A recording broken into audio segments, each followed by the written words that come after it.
y esto se ve claramente en la cantidad de dióxido de carbono que hay acumulado en la atmósfera.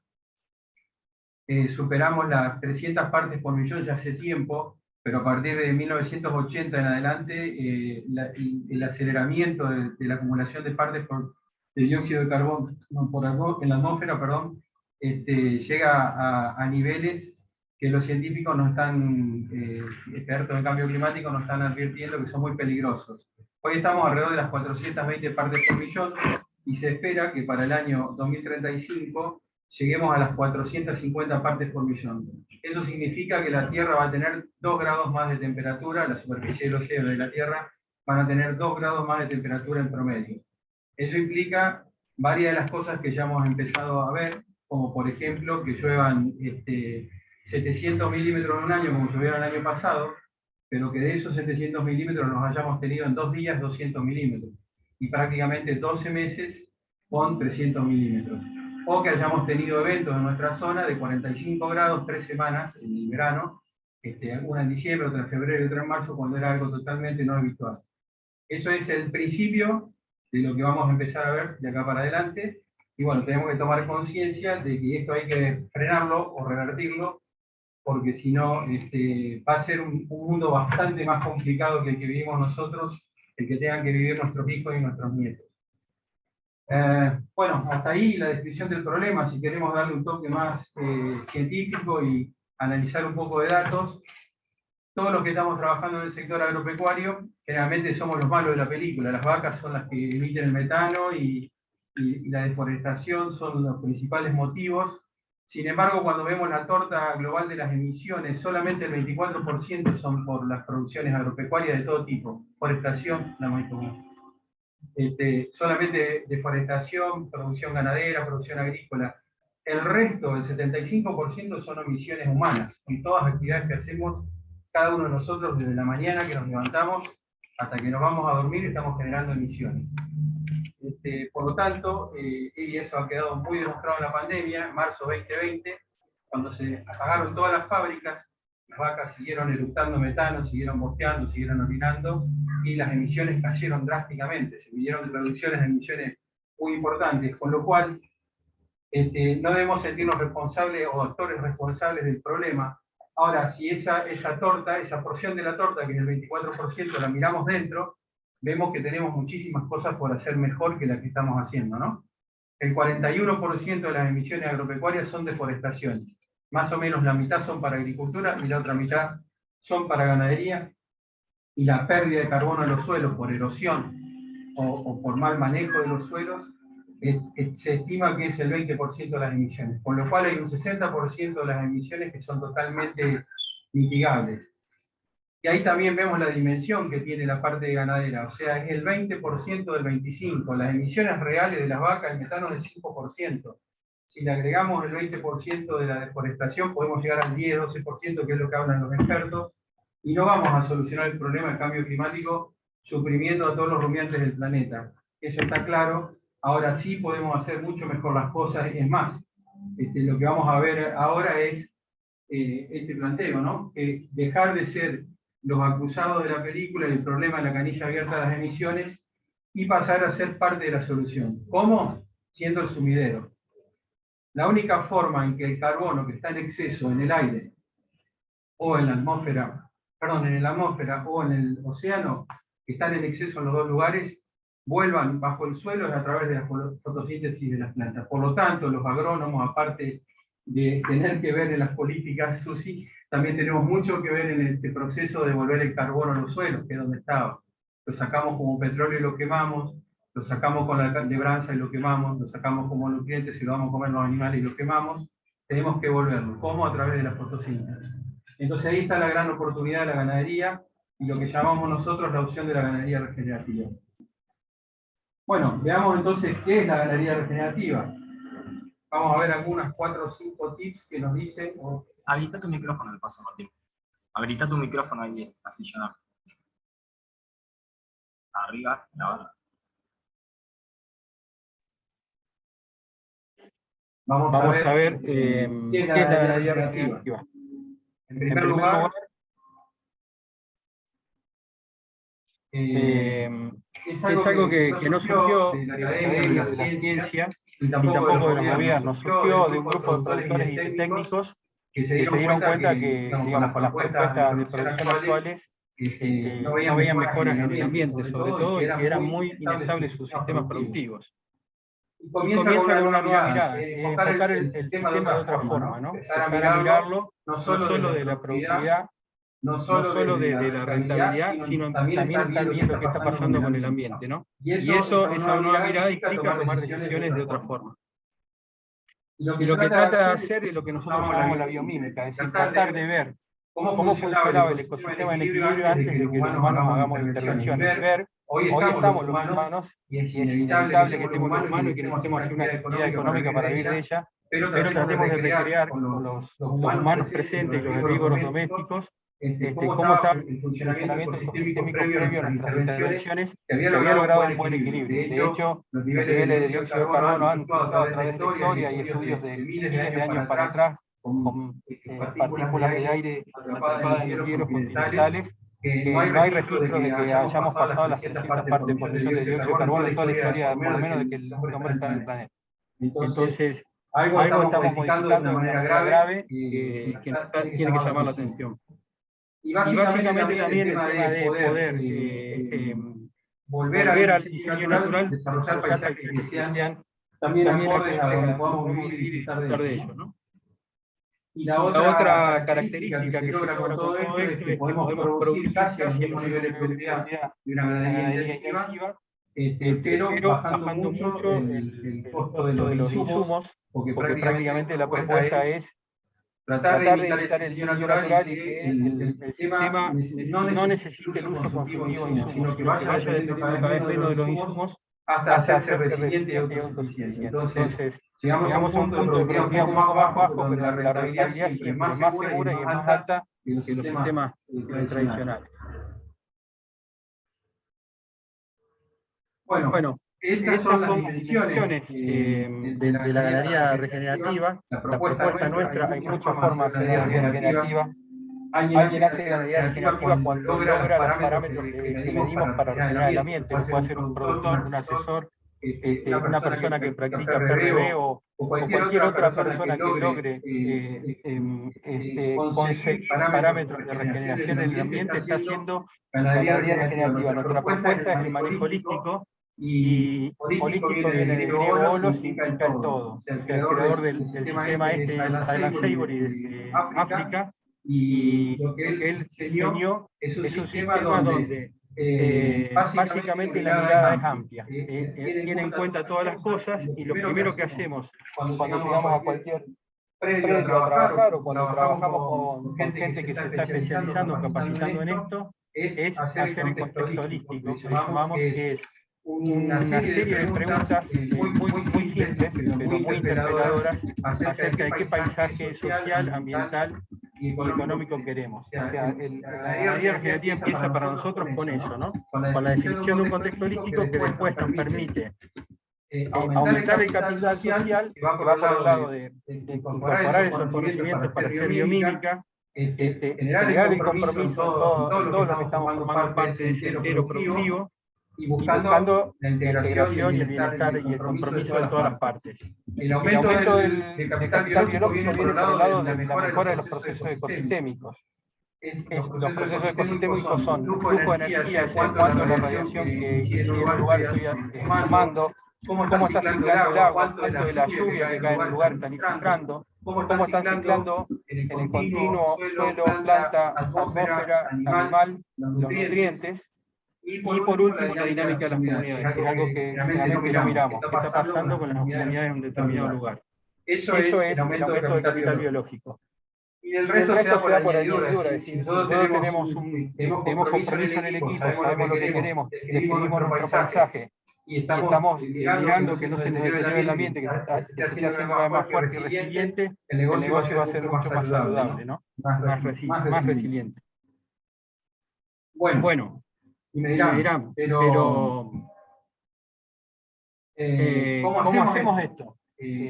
¿Cuáles son los principios, digamos? Bueno, tenemos algunos principios que debemos respetar, no tenemos todas las respuestas, tenemos que ser sinceros. Acá en Santa Fe empezamos en 2021, estamos trabajando con algunos campos, vemos algunos indicios, después vamos a hablar de algunos casos reales, hay más experiencia en Patagonia, este sistema empezó hace 10 años en Patagonia, hace 5 o 6 años que hay experiencia en la cuenca del Salado, pero en Patagonia era con ovejas, con otro ambiente, en la cuenca del Salado con cría, en otro ambiente, y bueno, acá estamos con campo, con cría en el monte, son cosas totalmente distintas. El primer concepto es mantener el suelo siempre cubierto. Hablamos hoy, el suelo descubierto genera emisiones, genera pérdida de capacidad de infiltración y con plantas vivas. Queremos que los sistemas sean perennes y de la mayor biodiversidad posible. Tratamos de recrear el ciclo de fertilidad natural, o sea, suelos que sean fúngicos más que bacterianos, y para eso tenemos que minimizar los disturbios. O sea, no somos enemigos, digamos, de la labranza, de los químicos, lo usamos también están en nuestras herramientas, pero tenemos claro que el fuego, la labranza o los agroquímicos son disturbios. Nos decía el doctor Wolf cuando estuvo acá, cada vez que pasamos un elemento, generamos un terremoto en esa estructura de microorganismos que están organizados en el suelo, ¿no? Entonces, bueno, minimizar los disturbios. Tenemos que tratar de diseñar sistemas donde no necesitemos eso. En los sistemas ganaderos puros, obviamente, es mucho más fácil. En los naturales, los de pasturas también, cuando estamos hablando de la agricultura, ya se empieza a complicar un poquito, ¿no? Y es menos claro que no tenemos eso. Las ecorregiones donde hay árboles, realmente acá estamos en el Espinal. El Espinal fue totalmente desmontado hace muchísimos años. Pero es un componente esencial del árbol. O sea, en un sistema ganadero no podemos no tener el árbol. Entonces, si están, hay que cuidarlos, y si no están, hay que ponerlos, ¿no? Los sistemas silvopastoriles capturan 3, 4 o 5 veces más carbono por hectárea por año que un sistema de pastizal o de pastura bien manejado. Y el otro tema importante es rehidratar los suelos, o sea, aumentar la tasa de infiltración. Bueno, ese ensayo, ustedes todos lo deben haber visto, si no lo vieron en la facultad, lo vieron en alguna época que lo hizo el INTA. Fíjense lo que pasa acá, con un suelo totalmente desnudo, aplicándole la misma lluvia, donde hay una cobertura muerta, ya la escorrentía es mucho más baja, la infiltración es mucho más alta. Ahora, cuando vamos a un suelo que tiene raíces, organismos vivos y plantas vivas arriba, la escorrentía es cero, y lo que percola en profundidad es un agua limpia con muy pocos nutrientes, se van percolando para abajo. Entonces ahí está la llave, digamos, de donde un sistema puede ser mucho más eficiente y más resiliente que otro, ¿no? Pero los suelos es más cobertura, más materia orgánica y mejor estructura. Y bueno, ¿cómo hacemos esto? El principio fundamental, como les decía hoy, los que manejamos fotosíntesis tenemos la oportunidad de hacer la bomba de carbono.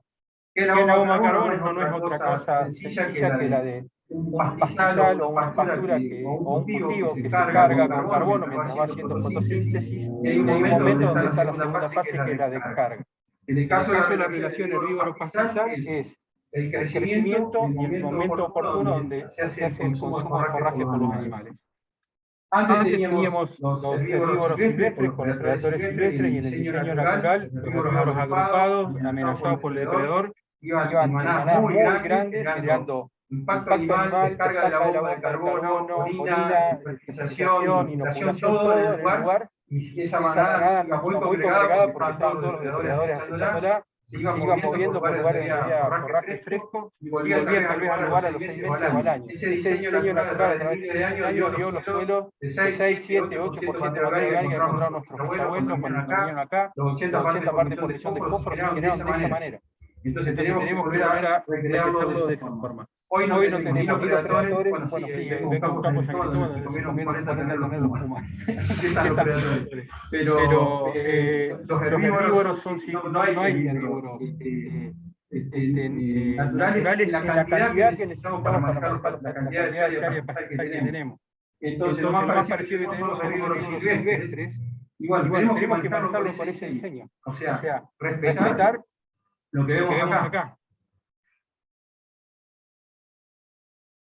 Lo que vemos acá es qué pasa con la bomba de carbono a través del tiempo. Después de un consumo, la biomasa aérea crece hasta su potencial, al mismo tiempo crece la biomasa radicular. En el momento que es consumida 50-60% de biomasa aérea, que es donde obtenemos el forraje para producir leche, para producir carne, la planta, una cuestión de balance, descarta una gran cantidad de raíces, y ahí se produce una parte del secuestro que es el alimento para todos los descomponedores del suelo, que ese pasa a ser el carbono que va a entrar al sistema.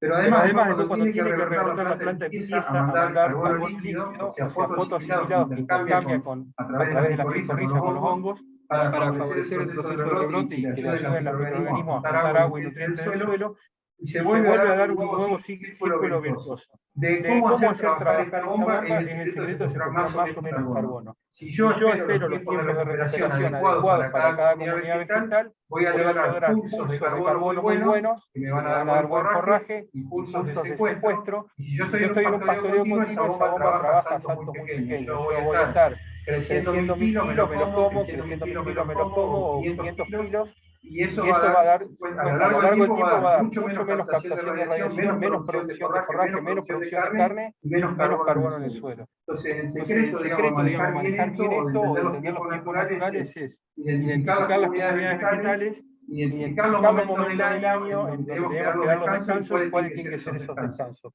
Básicamente ese es el principio fundamental de hacer funcionar la bomba de carbono, y por la cual también eso llega en algunos momentos a aumentar biodiversidad, porque damos descansos en momentos donde las especies se reproducen, porque lo que queremos es aumentar el número de individuos y el número de especies en la comunidad.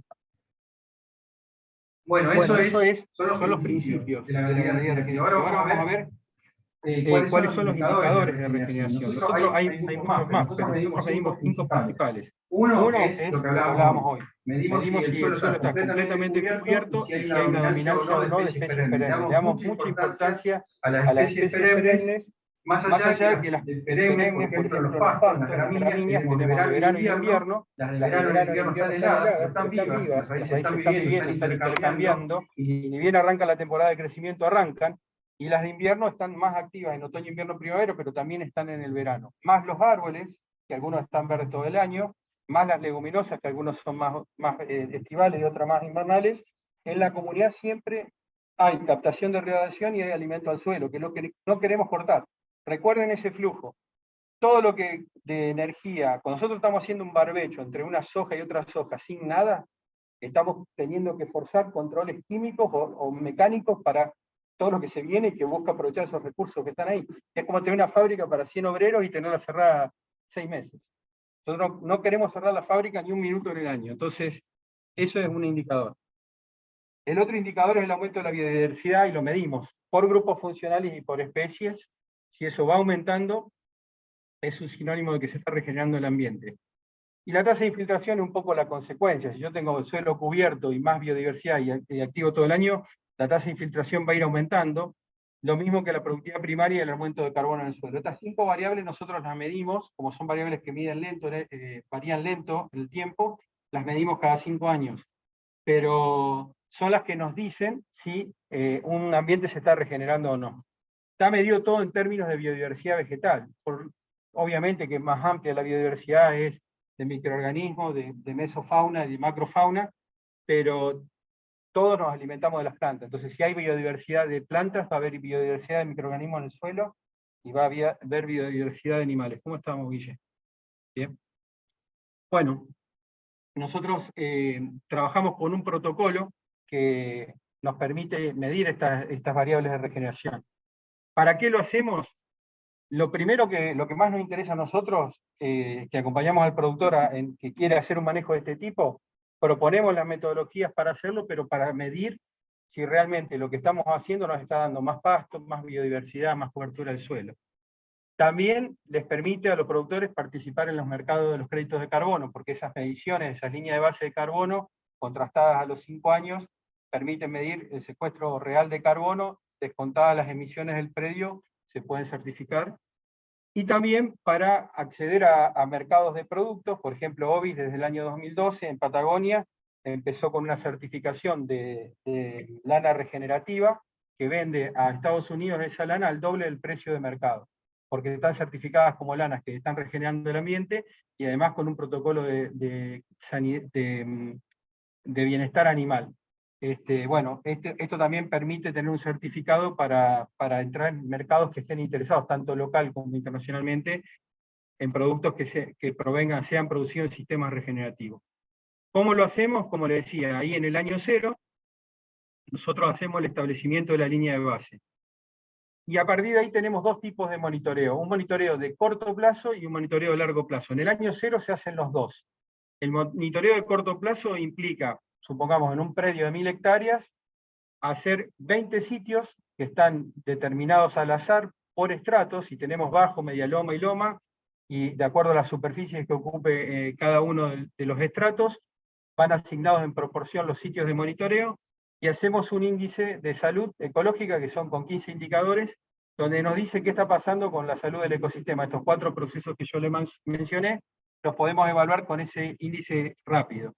Además, hacemos en los mismos 20 sitios los 20 muestreos de carbono, que son de 0 a 30 centímetros, con 3 centímetros de diámetro, y con 4 repeticiones en cada lugar, donde hacemos la muestra de carbono de cada sitio, georreferenciadas, y hacemos en cada uno de los estratos un monitor de largo plazo, donde medimos infiltración en 4 ensayos, y todo lo que es biodiversidad en un área de 13 por 25, con diversas metodologías para medir biodiversidad.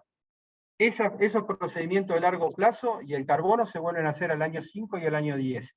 Pero nosotros, en la misma fecha, si fuimos en mayo del año pasado a instalar la línea de base, en mayo de este año, cuando vamos a hacer los planes de pastoreo de otoño e invierno, hacemos la lectura de los 20 puntos, donde vemos si el índice de salud ecológica mejoró o desmejoró, y a partir de ahí vamos corrigiendo las directrices de manejo, o puede pasar como este año, que nos ha pasado con campos que han perdido 20 puntos de índice de salud, pero llovió nada, y bueno, obviamente con la carga animal, la salud de ese ambiente está deteriorada. El ICE nos dice la foto del momento, tal vez ese campo el año que viene, si llueve normalmente, va a recuperar esos puntos y más, pero bueno, es la realidad, y es la que no, hay algunas causas que nos permiten explicarlo.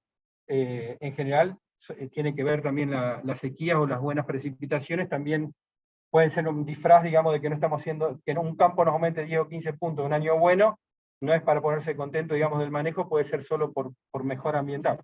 Pero como lo vemos año con año, no nos encontramos con la sorpresa a los 5 años que no vamos a medir captura de carbono. Si nosotros vemos que los índices de ese campo están estancados, es poco probable que encontremos regeneración a los 5 años.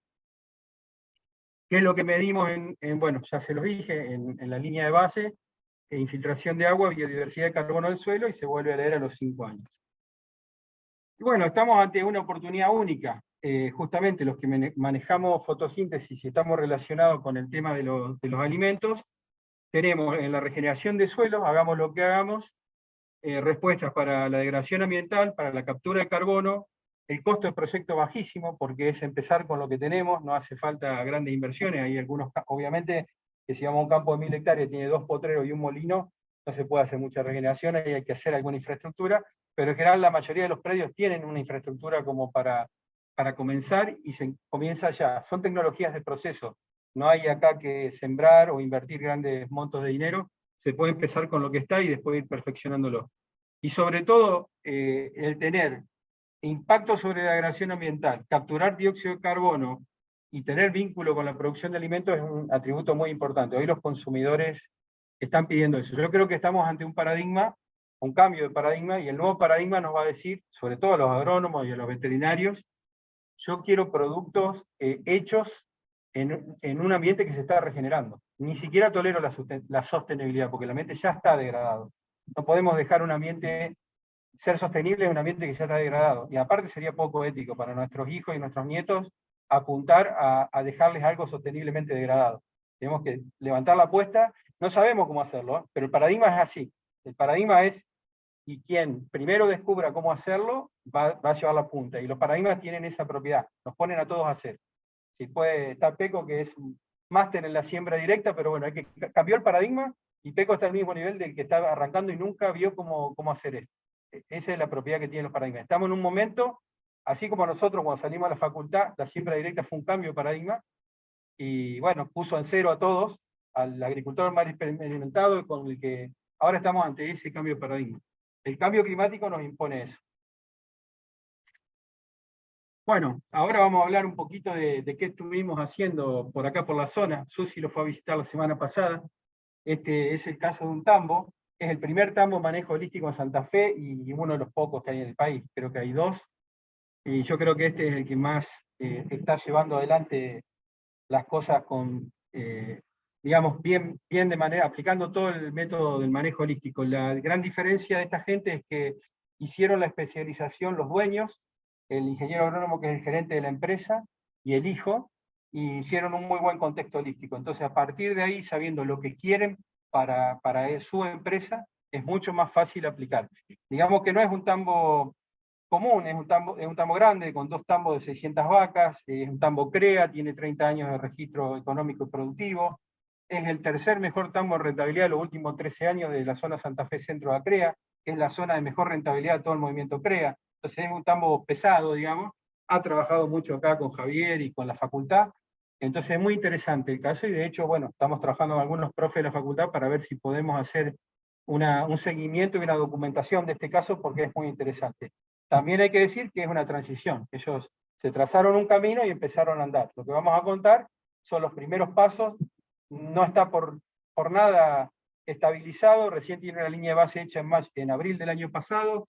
La semana pasada hicimos la lectura del primer año de salud. Pero bueno, tenemos algunos parámetros productivos y por lo menos sí tenemos las definiciones de a dónde quieren llevar este tambo los tomadores de decisiones de entero. ¿De dónde arrancan? Bueno, arrancan de los promedios de los últimos 13 años, hablemos hasta el año 2021, desde el año 2010 al 2009 al 21, pastoreo rotativo de alfalfa, y el objetivo que los movía era la máxima cosecha de pasto y la máxima producción de pasto, es decir, lograr la mayor cantidad de forraje posible y la mayor cosecha, y lograr la máxima producción de litros y rendimiento económico por hectárea. Ese era el objetivo de manejo, digamos, de estos tambos, hasta el 2021 que decidieron cambiar el objetivo. ¿Dónde están hoy y a dónde van? Bueno, también están intentando, no lo han logrado todavía, pero bueno, ¿a dónde quieren ir? A un pastoreo planificado, ya manejando por los tiempos de recuperación del pastizal y no por la producción de forraje, para lograr regeneración. Y el objetivo es tener una renta media que es sostenible, que le alcance a la empresa, pero que genere más compromiso, satisfacción en el equipo de trabajo, que les dé placer lo que están haciendo, tanto los trabajadores como los dueños, y que verdaderamente se verifique una mejora ambiental, que el suelo se mejore y que suban los parámetros que hablamos hoy de regeneración. Para ir un poquito a los datos duros, el promedio de los últimos 13 años, las vacas ahí son vacas kiwi, una vaca mediana, todavía está en el proceso de cruza que arrancó ya por 2012, todavía la vaca no es una vaca de menos de 500 kilos como ellos quieren, pesa 550 kilos, pero sí es un animal con ya menos requerimiento, con más capacidad de caminar, con capacidad de tolerar un poquito más el calor que una holando pura. Ellos venían con 6 kilos de materia seca de pasto por vaca por año, en promedio anual, 5 kilos de materia seca de silo y 5 kilos de materia seca de concentrado. Ese es más o menos el planteo que a ellos los llevó a estabilizar los 14.000 litros de leche, 2,1 vacas por hectárea, y en la recría 625 gramos de aumento de peso vivo, que lo sostienen todo el ciclo, y que les permite llegar casi a los 15 meses servir las 600 vaquillonas. Que tienen los tambos estacionados, y todas las vaquillonas que nacieron un año, a fin de año del otro año están todas servidas. ¿Dónde están hoy? Estos son los valores del ejercicio 21-22, es decir, el que cerró el año pasado, todavía no cerramos este. Aumentaron el consumo de pasto a 9,6, todavía quedaba algo de carryover de silo, ellos dejaron de hacer silo completamente, estaban en silo y lleno, 3,6, y bajaron un kilo el balanceado. Eso les dio una reducción de carga a 1,57, en realidad lo que hicieron, las 300 hectáreas que hacían de sorgo y maíz de silo para las vacas, eran 1.200 vacas que se movían en 600 hectáreas más o menos, y hacían unas 300 hectáreas de sorgo y maíz para las vacas. Ese era el planteo. Lo que hicieron fue sembrar todo pastura en las 300 hectáreas y ampliar la plataforma de pastoreo y tratar de manejarse con rollos y con una carga animal por hectárea. Ellos no bajaron ni una vaca, ni bajaron tampoco, pensaban bajar en producción individual, tampoco bajaron, comiendo las pasturas más pasadas, no lo bajaron y lograron esos valores, 11.100 litros. Piensan que el sistema se va a estabilizar más en 12 kilos de pasto, 2,5 kilos de heno, y 2,5 kilos de balanceado. La idea de ellos es todavía bajar más el balanceado y bajar un poquito más la carga animal, con lo cual van a bajar a 9.000 litros de leche por hectárea, pero bueno, como ya van a ver ahora en la parte económica, menos aquí en este caso no fue menos, sino que fue más.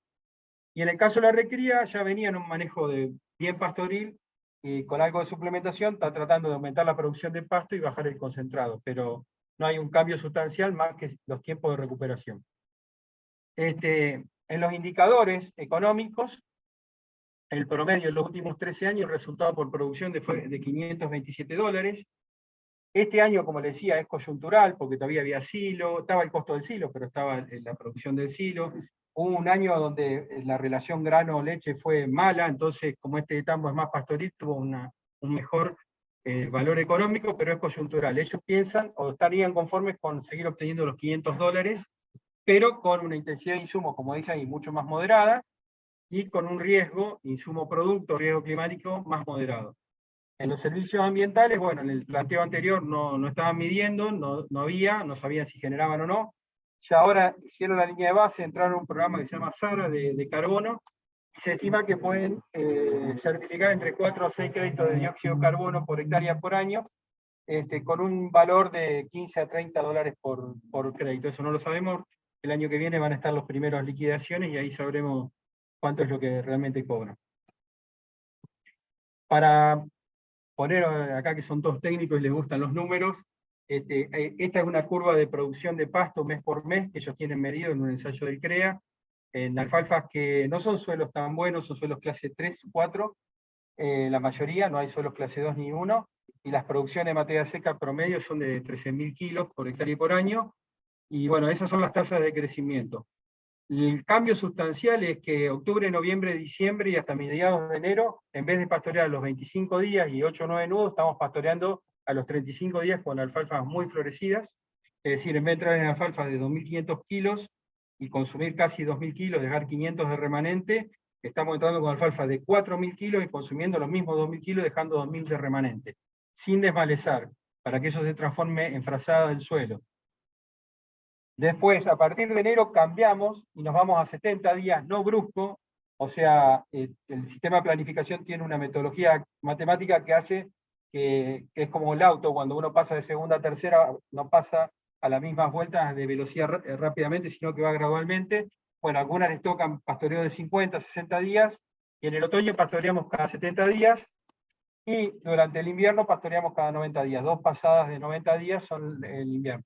Con eso le hemos encontrado, digamos, más o menos el punto a que vemos que la alfalfa no se queda sola, porque lo que hacían, ellos sembraban alfalfas con festuca, con algo de achicoria, y comiéndola muy aceleradamente quedaba la alfalfa sola. De esta forma el suelo queda mucho más cubierto y todas las otras especies de acompañantes están presentes en la comunidad. Es un poco la propuesta. No tenemos la precisa, son tiempos de recuperación que estamos probando en pasturas, en campos naturales son otros tiempos, y en montes son otros tiempos, o sea, estamos tratando de identificar cuál es el mejor punto óptimo de la carga de la bomba de carbono para descargarla, para que funcione la productividad y la biodiversidad. Bueno, y ahora, terminando con lo que es el caso práctico, contarle un poquito quiénes somos. Pereña es el nodo de OBIS 21 para la provincia de Santa Fe. OBIS es el nodo argentino del Savory Institute. El Savory es un instituto que está con residencia en Boulder, Colorado, se fundó en el año 2006, está en 27 países y tiene 50 nodos regionales. El nodo de Argentina es OBIS y es nodo desde el año 2012. A partir del año 2021, ya habiendo capacitado cerca de 700 especialistas de manejo holístico, deciden armar esta red de nodos, y es ahí que nosotros desde septiembre de 2021 nos transformamos en el nodo para la provincia de Santa Fe, que se llama Pereña. ¿Qué hacemos en la red? Bueno, tenemos una escuela de regeneración donde hacemos educación no formal, digamos, no es una educación de la universidad, es más una especialización en manejo holístico, y también ahora hay en agricultura regenerativa, que son virtuales gran parte y parte presencial. En las partes semipresenciales, por ejemplo, en estos momentos estamos dictando una especialización en manejo holístico con 30 alumnos de Santa Fe, que están cursando virtualmente, y vamos en 3 oportunidades a la Escuela Agrotécnica de Emilia, donde tenemos un convenio con esa escuela, donde vamos a dar los prácticos, esta semana puntualmente, viernes y sábado el primer práctico, viernes y sábado de julio y primer viernes y sábado de junio, los otros prácticos para ver en terreno todo lo que vieron en la especialización. Por un lado es eso, y después convenios con múltiples escuelas y demás para la difusión de esto. También nuestra función es la difusión de la cultura regenerativa. Tenemos un programa de asistencia más R, que es lo que básicamente hacemos los especialistas de los nodos, que es acompañar a los productores para que conozcan el sistema y lo puedan practicar. Hacemos también, los mismos equipos de profesionales, hacemos monitoreo de certificación, o sea, medimos estas variables y hacemos las certificaciones de carbono, y a través de Roots, que es otra empresa, una startup argentina que consolida oferta de carbono, lo que hace Roots es comercializar los créditos de carbono que genera la red. Sí, en Roots sí, está Pablo Francisco. Bueno, Pereña, nuestro propósito es ese, difundir la ganadería regenerativa y el manejo holístico en toda Santa Fe. Ese es nuestro propósito, generando un impacto ambiental, social y económico. Esta es la red de técnicos, actualmente somos 13 y hay 4 o 5 chicos que fueron becados y están acompañándonos para integrarse el equipo. Tenemos Fede Sorenson, que también es estudiante de esta casa, es de Arroyo Leyes. Bueno, tenemos gente en San Javier, en Uranga, en Venado Tuerto, en San Cristóbal, en Ceres, en San Guillermo. Hay más veterinarios que agrónomos. Sí, son 6 veterinarios, somos 3 agrónomos, hay un ingeniero industrial, un ingeniero ambiental, un licenciado en economía y un licenciado en recursos naturales. Bastante diverso el equipo. Y bueno, actualmente esto es lo que hicimos en 2 años, 73 establecimientos, 25 tiene la línea de base de OB, 73 están haciendo manejo holístico, 3 convenios, uno con la Facultad Veterinaria de la UNR, de Casilda, que tiene el campo de cría en Zavalla, frente a la Facultad de Agronomía. Ahí ya estamos practicando manejo holístico hace 2 años, hicimos la línea de base. En el campo del INTA Rafaela, de la unidad de cría que está en San Cristóbal, que la maneja el INTA de San Cristóbal, también hace 2 años que estamos haciendo planificaciones y ya hicimos la instalación de la línea de base. Y la agrotécnica de Emilia, que empecemos el año pasado y este año vamos a hacer la línea de base. En la agrotécnica, por ejemplo, cada vez que vamos a hacer los procedimientos de planificación, nos acompañan los alumnos de 6º año y conocen todo el procedimiento, como para que cuando salgan de la currícula conozcan los procedimientos tanto de monitoreo ambiental como de planificaciones del pastoreo y que sepan que esto existe, digamos. Y bueno, para terminar, remarcar por qué decimos que es el momento de empezar a prestar atención a esto, porque podemos ser parte de la solución al cambio climático y la degradación ambiental, porque es un aumento sustancial de forraje con un costo bajísimo. La calidad de los productos, bueno, en cuanto a bienestar animal y calidad de los alimentos son probados, hay muchos estudios. El negocio se transforma en algo más resiliente y rentable. Esto que no es menor, hay un fenómeno que en Australia llaman los agrarians, que son nietos o bisnietos de gente que tuvo campo y que los padres fueron profesionales y nunca volvieron al campo, y hoy están volviendo al campo, pero para hacer algo distinto de lo que hacían sus abuelos. O sea, tratando de construir un paisaje con un propósito, es decir, me voy a ganar la vida al campo, voy a vivir bien en el campo, pero además voy a estar colaborando con el planeta, porque voy a estar secuestrando carbono, voy a estar secuestrando agua dulce, voy a estar conservando la biodiversidad. Ese no es un aspecto menor.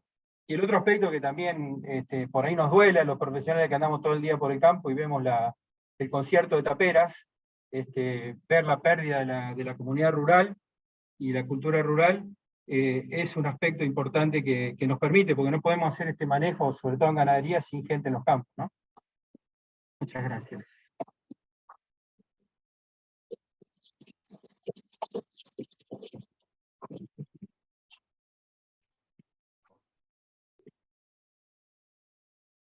Martín, ahora un espacio de preguntas, que tenemos alguna en el chat y después no sé si acá alguien más quiere hacerlas.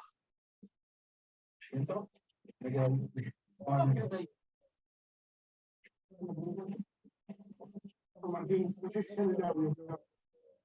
¿qué opinión te dice la medicina? Hay 6 millones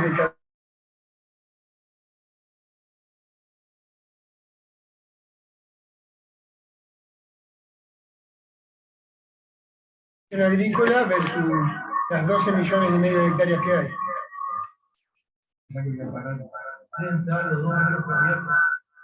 Sí. No, está apaga el parlante, o sea, o silencia la... Bueno, repetí vos. Sí. No, muy bien, Peco, sí. 13 millones y medio de hectáreas, 4 millones y medio de agrícolas y 9 millones de pastizales, isla, monte. El estado que nos encontramos, lamentablemente, el 90% de los campos están en pastoreo continuo. Desde el pastoreo continuo mismo, de decir, bueno, está abandonado un grupo de animales ahí adentro, o desde, tengo 20 potreros, fenómeno. ¿Cuántos rodeos hay? 12. ¿Cómo rotás entonces? ¿Cuántos?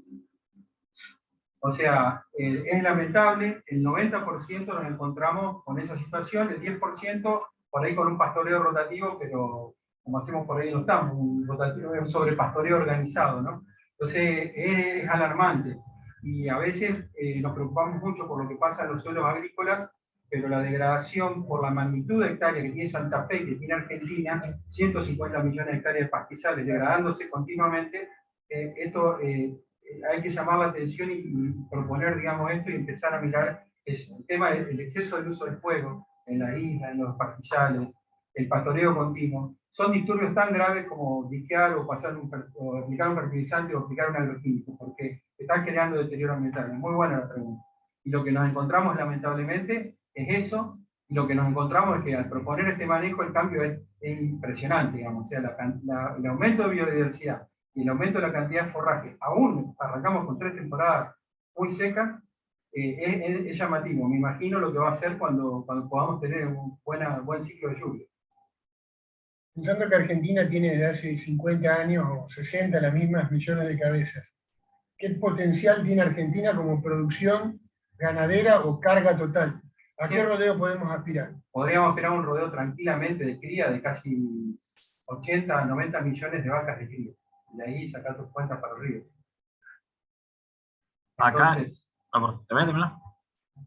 Entonces, bueno, obviamente tenemos que ponernos las pilas con eso. Hay sectores donde es muy difícil por el tema de infraestructura, hay muchos montes degradados, totalmente cerrados, que es difícil de recuperar.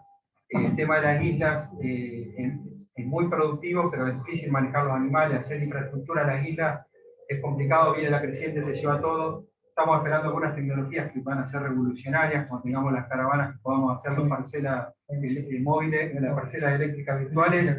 Las producciones en isla van a multiplicar por 5, como Astó, sí, estamos en contacto con ellos, pero hay que empezar ya, porque con el 40% de eso, o sea, con 60 millones de hectáreas bien manejadas, nosotros, aparte de aumentar el stock y dar mucho más trabajo e ingresos al país, nosotros estamos neutralizando toda la huella argentina, o sea, completa.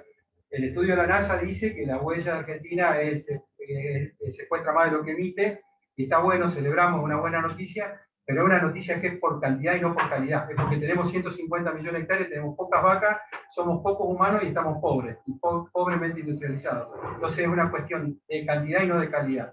Si nosotros manejásemos con calidad, podemos secuestrar y vender esos servicios ambientales al mundo, porque vamos a tener mucho más agua en las napas, vamos a tener mucho más carbono en los suelos, y eso lo podemos también monetizar y vender. Martín, teniendo en cuenta que hay bastante información disponible sobre cómo se pueden hacer buenos manejos, a vos como en este tema, ¿cuáles crees que son las barreras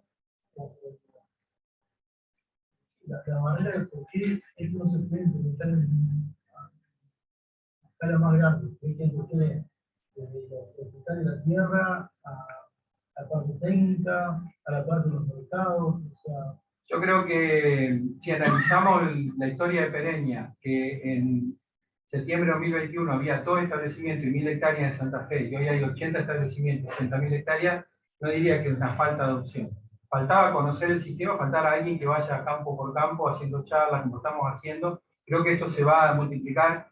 El problema es que hoy estaba en Patagonia y estaba en Buenos Aires, y por ahí un productor de San Cristóbal que tenía 300 hectáreas estaba interesado en conocer, le salía el triple de viáticos del técnico para ir de Buenos Aires allá, los honorarios. Entonces no era aplicable, técnicos que venían de otras ecorregiones. Acá estamos en el lugar, gente que tenemos la experiencia de haber trabajado con el ambiente, con la idiosincrasia del productor este tema de los nodos va a ser una explosión, digamos, de hecho lo estamos viendo, ¿no? Estamos en 100 establecimientos cuando arrancamos los nodos y hoy hay 400, teníamos 1,5 millones de hectáreas influenciadas, hoy ya hay 5, es impresionante. Y el tema de los bonos de carbono es otra potencia extra, ¿no? Mucha gente entra por la tentación del bono, y bueno, ahí permite conocer y desarrollar el sistema. Pero yo no creo que haya, por supuesto, como todo, hay los adoptadores precoces, están los seguidores y están los que se van a negar un tiempo, pero no creo que sea un problema de la gente, creo que es un problema de que el mensaje no llegaba y no había recursos humanos formados. Hoy ya tenemos una oferta importante con todos los nodos, ¿no? Córdoba ya viene trabajando desde antes de los nodos, y bueno, hay en Entre Ríos, hay en Chaco y Formosa, hay en Corrientes y Misiones, estamos nosotros acá. Así que creo que esto se va a difundir muchísimo. ¿Crees que a nivel de estructura de empresa también, digamos, hay un limitante, o sea, el tipo típico de productor que se encarga de hacer absolutamente todo, y que a lo mejor hacer este tipo de manejo es más intensificado, te dice, mira, la verdad que así como estoy, ya estoy bien, y a lo mejor necesito incorporar una figura nueva? Sí, el sector del pastoreo quizá. Por eso nosotros trabajamos con la gente que quiera trabajar, y trabajamos primero sobre el contexto holístico. El contexto holístico se hace con los tomadores de decisiones del entero, sean los dueños, a veces los dueños incorporan al encargado y a los técnicos o al mismo personal. Pero si no hay una decisión clara, de decir vamos a avanzar en esta línea y saber por qué, no vamos a lograr resultados. No trabajamos, digamos. Mucha gente te llama por el carbono, o te llama porque quiere planificar el pastoreo y sacar más pasto, y nosotros, bueno, en la primera visita o en la segunda le decimos, bueno, cuando identificamos que el problema es ese, o que hay un atasco que le llamamos, o sea, es el tronco que para todos los troncos en el río, sacás ese tronco y todo fluye, y bueno, si vemos que son barreras personales, pero sí, puede ser que mucha gente no lo vea o diga, no, esto que me vienen a hablar, pero es muy simple, porque podemos hacer manejo holístico con 5 potreros. O sea, no es que le vamos a proponer, che, te hay que poner 10 bombas solares y hacer 200 divisiones. No, veamos. Si tenemos 6 potreros y tenemos 3 rodeos, bueno, trabajemos con un rodeo y movámoslo por los 6 potreros. Después va a estar el problema del agua. Bueno, pongámosle una bomba solar también al lado del molino para que pueda mover todos los bichos juntos. Pero tratamos de arreglarnos con lo poco que hay, que la gente vea y nos acompañe. Y ahí, bueno, la convicción es total. Y después, bueno, hoy la mayoría de los clientes que nos llegan son por la propia gente que estamos trabajando, que nos hacen propaganda, digamos. Pero no veo una gran opción. Y otro miedo que yo tenía era los empleados rurales, cómo lo iban a tomar, cambio de manejo, y me lleva una sorpresa, al contrario, hemos visto menos resistencia por ahí en los empleados, porque es un mensaje con totalmente sentido común, es decir, ellos conocen sus plantas, sus árboles, las costumbres de las vacas y demás, y cuando vos le explicás, le cierran más rápido el mensaje a ellos que al ingeniero agrónomo, al veterinario o al dueño. Entonces, no hemos tenido problemas de ese punto de vista, salvo algunos, te diría, pero no veo problemas en la opción. Martín, una de las preguntas acá del chat, pregunta si tienen experiencias con fertilización foliar con productos orgánicos para producción de forraje dentro de ganadería regenerativa. No, en realidad, si tratamos de no usarlo los insumos, primero tratamos de verificar que los tiempos de recuperación hagan el trabajo y ver las respuestas.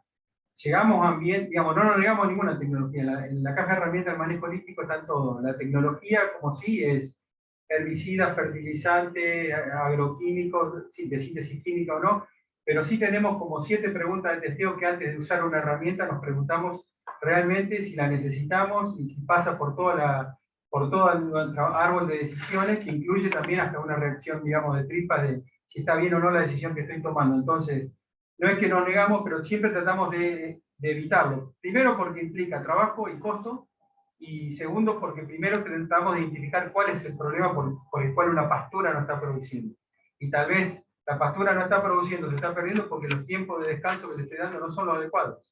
Entonces, si yo pruebo a cambiar el manejo y eso responde, en general en ganadería, con la bosta y con la orina de los animales, con sistemas perennes que no exploran 1 metro, exploran 6, 7, 8 metros, el flujo de nutrientes es muy bueno. O sea, no tenemos que bloquearlo nomás. Ahí también un apartado, el tema de los productos veterinarios, ¿no? Hay algunos productos veterinarios que nos hacen mucho daño en el ciclo, con los estercoleros y todos todos los bichos que ciclan, entonces bueno, tratamos ahí sí de tratar de no usar algunos principios activos, o también volver a prácticas que dignifican un poco la profesión. Veterinario, hace de huevos por gramo y veamos si tenemos parásitos, qué parásitos tenemos, y veamos si usamos o no un antiparasitario. No lo usemos por rutina, porque ahí, ahora empezamos a ver el daño que causamos. A veces no es por el costo, pero el costo de encerrar los animales en campos grandes, bueno, cuando los encerramos hagamos un análisis. Si vemos que alguna categoría, las vacas de cría, además este sistema tiene, yendo al tema de los parásitos, tiene descanso de 100 días. O sea, la desecación o rayos ultravioleta esterilizan el forraje. Cuando el bicho vuelve a entrar a ese potrero, no hay parásitos. Entonces, se cortan todos los ciclos. Bien, y la otra ya la respondiste porque consultaban sobre experiencias en la zona costera o suelos arenosos del Albardón, y toda de la mano con la que fuiste hablando al principio. Así que bueno, gracias Martín por esta parte. Ahora continuamos con José.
¿No corre?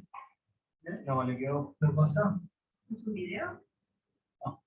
No, un poco el video. Está en la pantalla de claro, quedó compartido. Voy a dejar de compartir pantalla allá. Pero antes del clic, creo que se pone.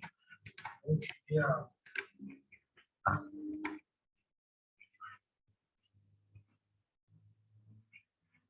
¿Volver a compartir pantalla?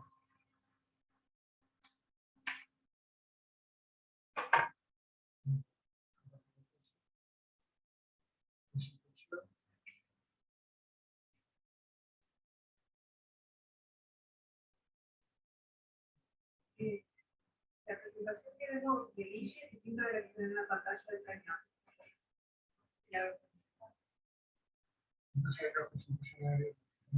Es probable. Porque la de Guille vemos San Justo y el ambiente. Bueno.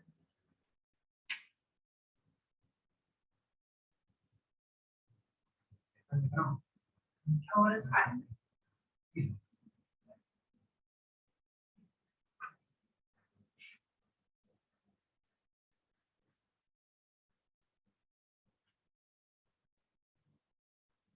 Bueno.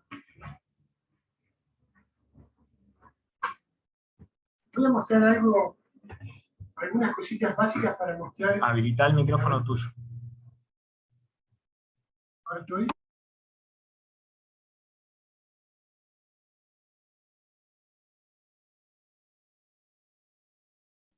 Hola, hola, hola. Hola. Perfecto.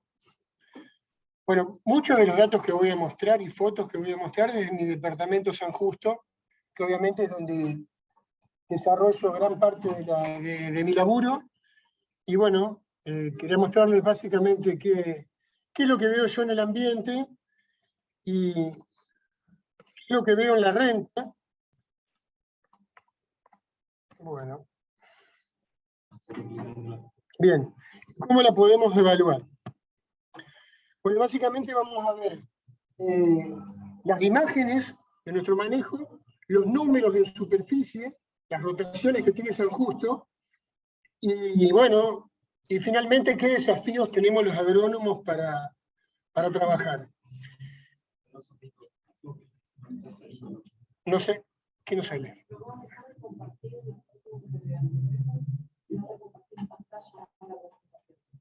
¿No está saliendo? ¿Quiere que cerremos el Power abierto?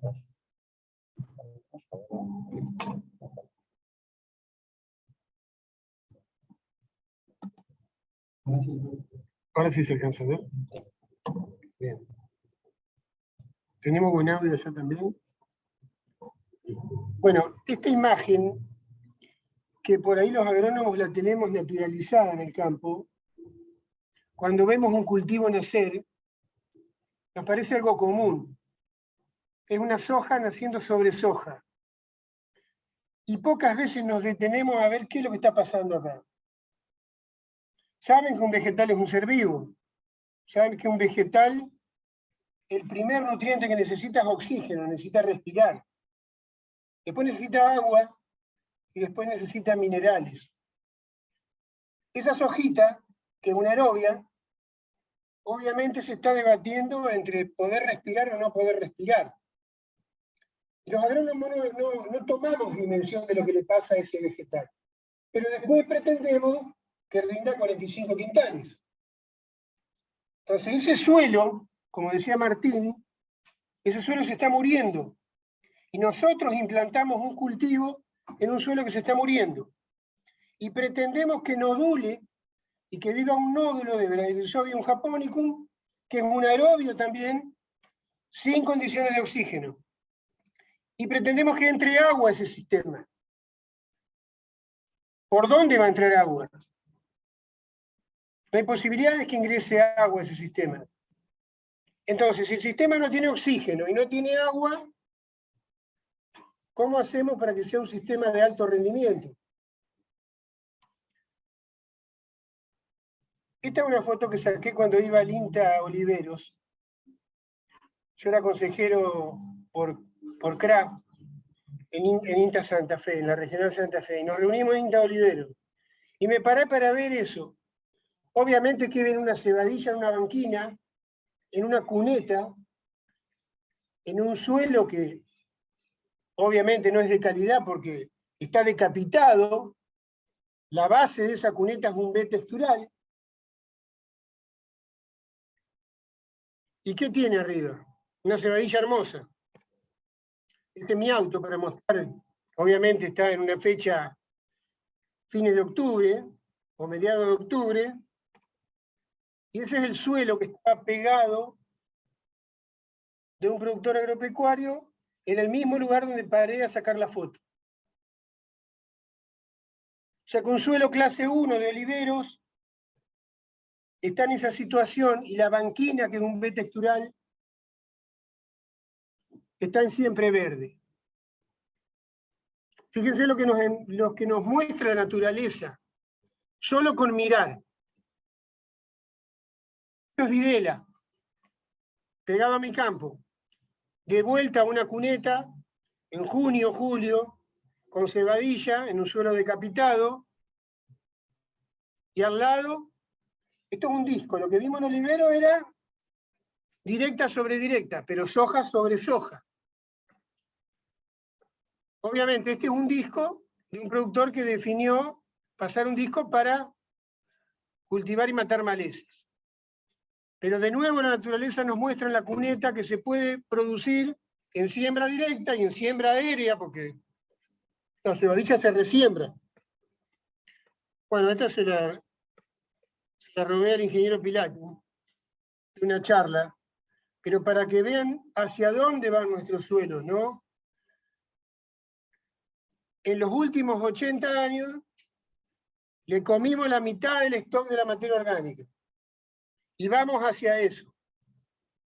Obviamente se acidifican y la fauna de África, que es la que vive del carbono que estaba en el suelo, y ni hablar los microorganismos porque acá no están mensurados, se van a morir.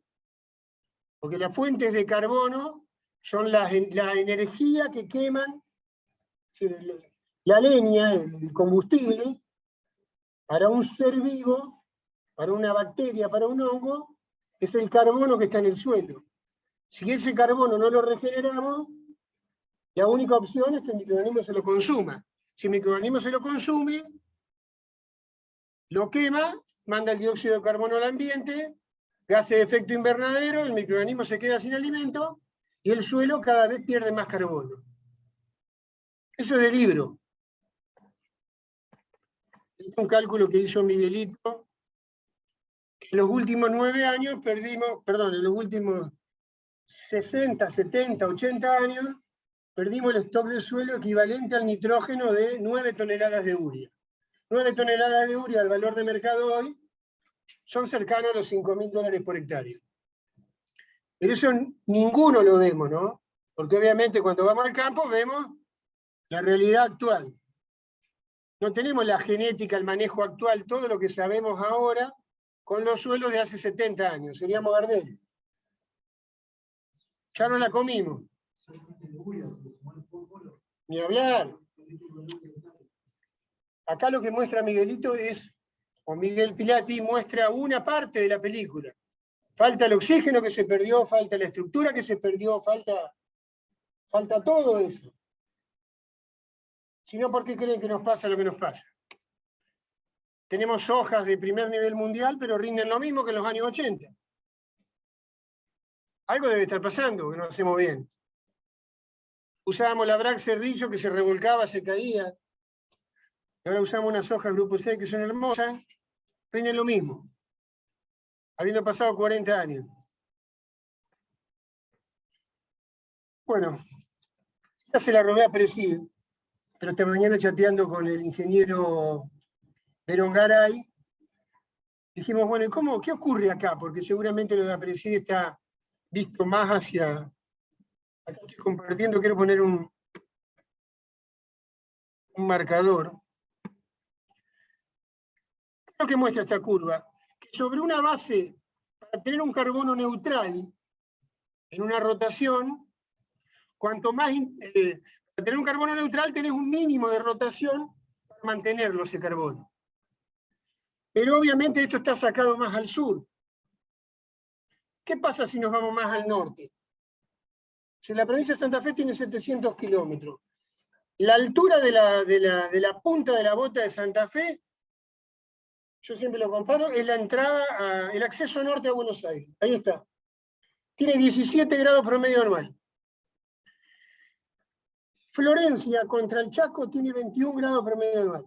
¿Ustedes creen que vamos a quemar el mismo carbono en Rufino que en Florencia?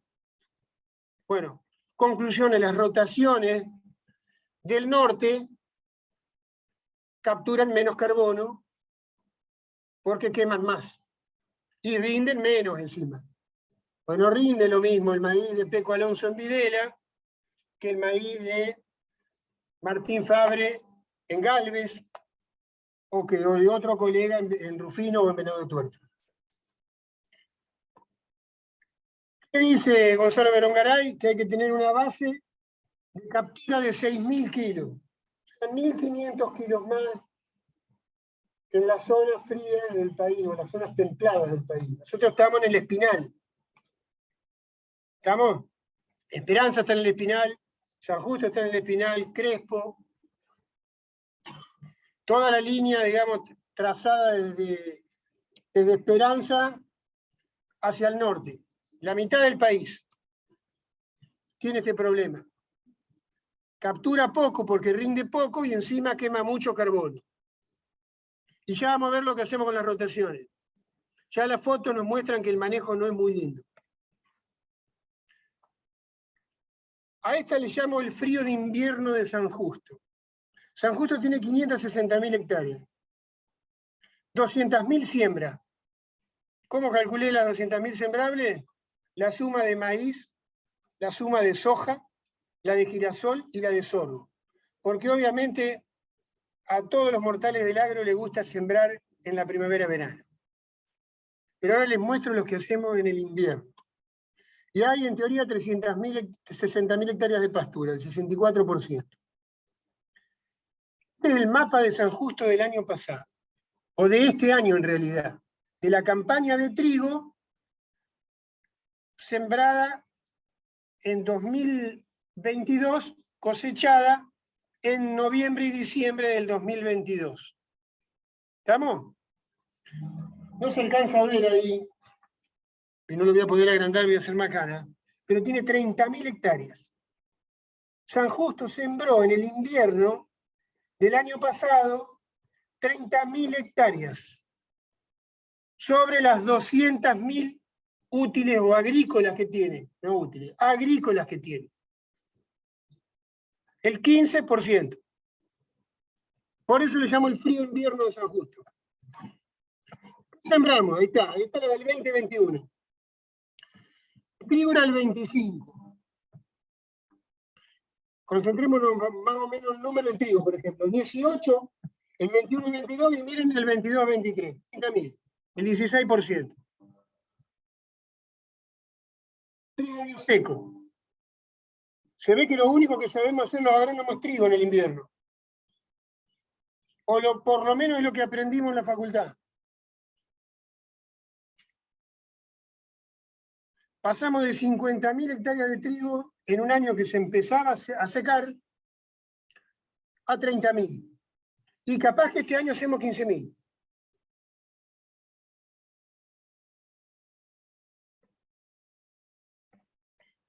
Les muestro las 3 rotaciones. En realidad la misma rotación a lo largo de los años. Olvídense del qué hacemos en el verano, porque parece que todos hacemos lo mismo. ¿Qué tienen en común estas rotaciones? En verano, por lo visto, cultivamos todo. Nadie deja un lote sin soja, sin girasol, sin maíz, sin sorgo en el verano. Pero en el invierno, miren las partes blancas que hay.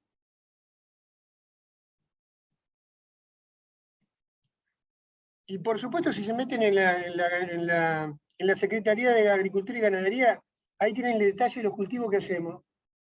Hay algo de cebada, hay algo de avena, cultivos menores. Ahí está la suma también de los verdeos, y no superan nunca 2.000, 3.000 hectáreas adicionales, por lo menos en el departamento San Justo. Dice que por lo visto los agrónomos estamos seteados de que si no hacemos trigo en invierno, aunque parezca duro, no sabemos hacer otra cosa.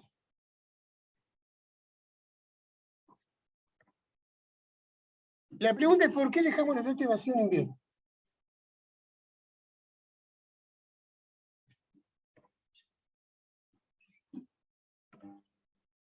¿Es posible poner más cultivo? Eso es lo que me pregunto. ¿Qué posibilidades tenemos? ¿Qué desafíos tenemos? Sí es posible. 190.000 hectáreas agrícolas, ¿entendés? El invierno del tercer año, obviamente obviemos que la soja de segunda sale a un maíz, porque tiene poquito tiempo ahí. Si cosecha la soja de segunda el 1 de junio, pongamos, va a ir a un maíz el 25 de agosto en San Justo, no tiene tiempo de meter un cultivo ahí. Pero el tercer año, después de cosechar el maíz de primera, que lo libera en San Justo, el 1 de marzo, ¿puede o no hacer algo antes de la soja? El cuarto año, mete un poquito de soja, sorgo y maíz de segunda. Supongamos que el sorgo lo quiere sembrar en fecha el 1 de octubre y no le quiere meter un cultivo. Bueno, le queda el maíz de segunda y la soja. El 66% del año también lo tiene libre. El año 5 lo tiene libre completo también. No podemos discutir si la soja rinde más, rinde menos, pero la realidad es que durante el invierno no estamos cultivando. No sé por qué no lo hacemos. Vos preguntaste hoy cuáles son las barreras mentales de que los productores no hacemos rotativo intensivo. No sé cuál es. Pero después te cuento algo que escuché hoy de Uruguay y te cuento lo que piensan algunos colegas y los mensajes que recibí esta semana. El desafío que tenemos los agrónomos. Bueno, yo calculo que una charla entre un agrónomo, ingeniero, no hay agua para trigo este año. ¿Qué vamos a hacer? Primer decisión, dejarlo que corra. ¿Qué significa dejar que corra? Y bueno, que el productor pague los $240. ¿De qué? El alquiler, que son $160, proporcional de ese 40% del tiempo que corre, los $30 de costo indirecto que el tipo le corre, la maquinaria del personal parado porque están en los galpones, y la amortización también corre, el barbecho, que son $35, que lo va a tener que hacer, indefectiblemente siembre o no siembre. Vamos a cultivar, hay algo diferente. De nuevo les pregunto, voy a decir, este peco es un loquito. ¿Para qué me pregunta lo mismo? ¿Hay algo diferente al trigo en la Argentina? ¿Podemos hacer algo? ¿Podemos hacer un cultivo de servicio? ¿Hay crucíferas? ¿Hay forraje? ¿Podemos hacer forraje? ¿Podemos vender rollo? ¿Nos animamos a pensar en otra cosa? Bueno, ahí lo que yo digo, ¿es posible intensificar el uso del suelo?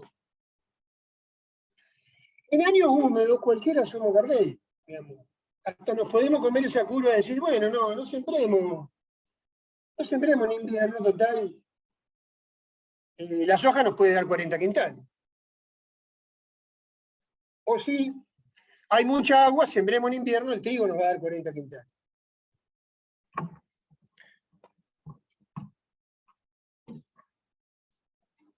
En los años secos, ¿hay agua para 2 cultivos? Nos pusimos a pensar, hoy recibí WhatsApp y esta semana de colegas y productores que decían, me los mandaban, porque yo les pregunto a los colegas, capaz que no hacemos trigo este año, porque anduvo mejor el soja que el trigo soja. Obviamente. Pero no estamos pensando. Fue una situación extrema y obviamente el productor trata de zafar de esta, porque hay productores que no van a trillar nada sobre el trigo soja. Trillaron un trigo de 30 y pico quintales, a lo mejor no tienen nada arriba de la soja. Y es real eso. Y seguramente el soja anduvo mejor que el trigo soja. Pero de nuevo, ¿no tenemos opción al trigo? El 2023, ¿vamos a hacer algo distinto? Hacemos 15.000 hectáreas de trigo en San Justo. Los productores, los agrónomos que la pensamos mal son los San Justinos. Así que no se ofendan. El maíz de primera del 2023. Para el año pasado no hubo agua. Estuvo clarito, eso nos dijeron, es un año niña. Hubo muchos locos que sembraron maíz de primera. O que están encorsetados porque tienen un tambo, porque tienen una recría, porque se necesitan hacer forraje y esas cosas, ¿no? Pero en 2023, ¿hay maíz? ¿Hay agua para hacer maíz? Si lo que estoy tratando de decirle es que pensemos la agronomía desde los recursos y no desde el uso y costumbre. El uso y costumbre diría que hay que hacer trigo, pero desde los recursos, trigo o maíz en invierno, o girasol.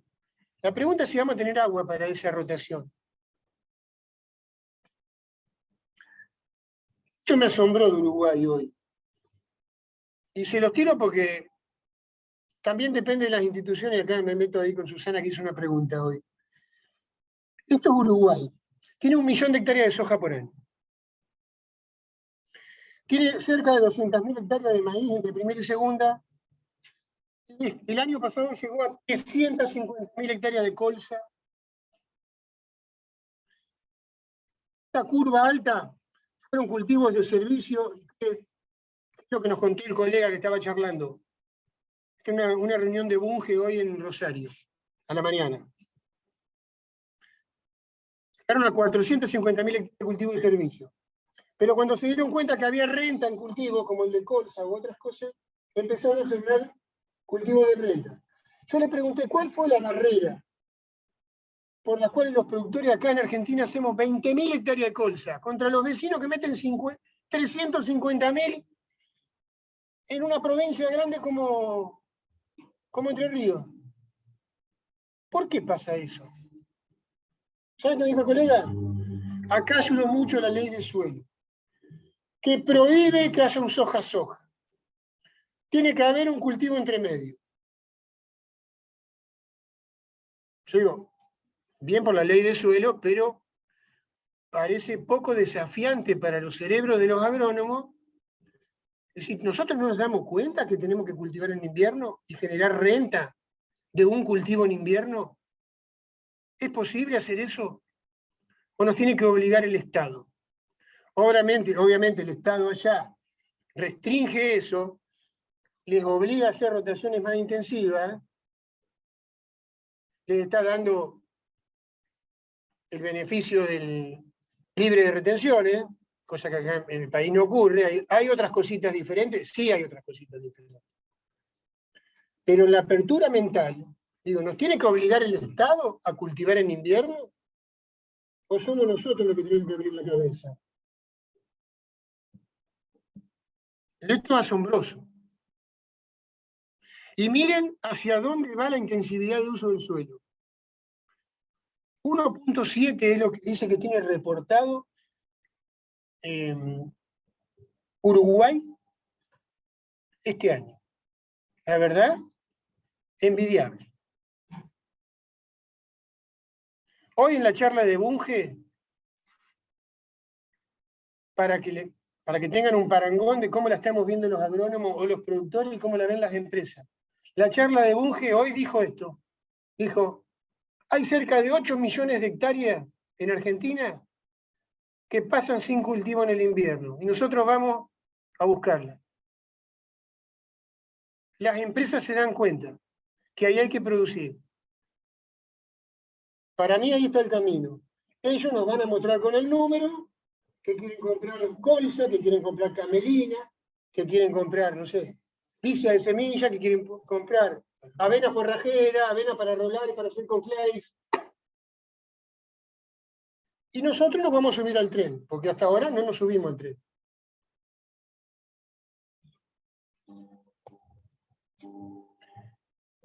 Esta imagen se la muestro porque es esperanzadora. ¿Qué muestra esto?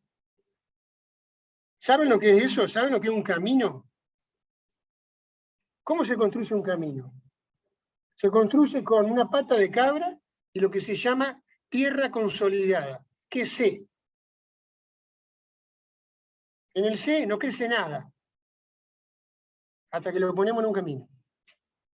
Y le pasamos pata de cabra. ¿Dónde crecen los cardos? Históricamente. ¿Se acuerda el profe? Los cardos eran el indicador de la mejor calidad de suelo. ¿Puede estar un cardo arriba de un suelo apretado con una pata de cabra? Sí. Eso nos muestra la naturaleza. Si el humano desaparece del planeta, en un año los suelos cambian. La pregunta es si nosotros podemos copiar la naturaleza. ¿Podemos hacer esto? No, porque mi suelo está alterado, no, mi suelo perdió materia orgánica, mi suelo no tiene agua. Esos son los discursos que nos inventamos los agrónomos. Mi suelo no tiene agua. Estoy en una zona que llueve en 600 milímetros, ¿viste? ¿Qué querés que haga en el invierno? Y no hay infiltración. Tengo mucha arcilla. El cardo sí puede vivir en el centro del camino consolidado. Y nosotros acá al lado tenemos que pasar el disco para producir. Bueno, este es el gran desafío. Hay un ecosistema natural que es prístino, al cual el hombre no le sacaba nada, y obviamente el hombre tiene que sobrevivir, vamos rumbo a los 10.000 millones, nos alimentamos, la pregunta es ¿para qué nos reproducimos tanto? Crecer y multiplicados, dijo Dios, y no paramos, y se ve que tenemos ganas de comer, y bueno, hay que producir. La pregunta es si es posible compatibilizar los dos aspectos.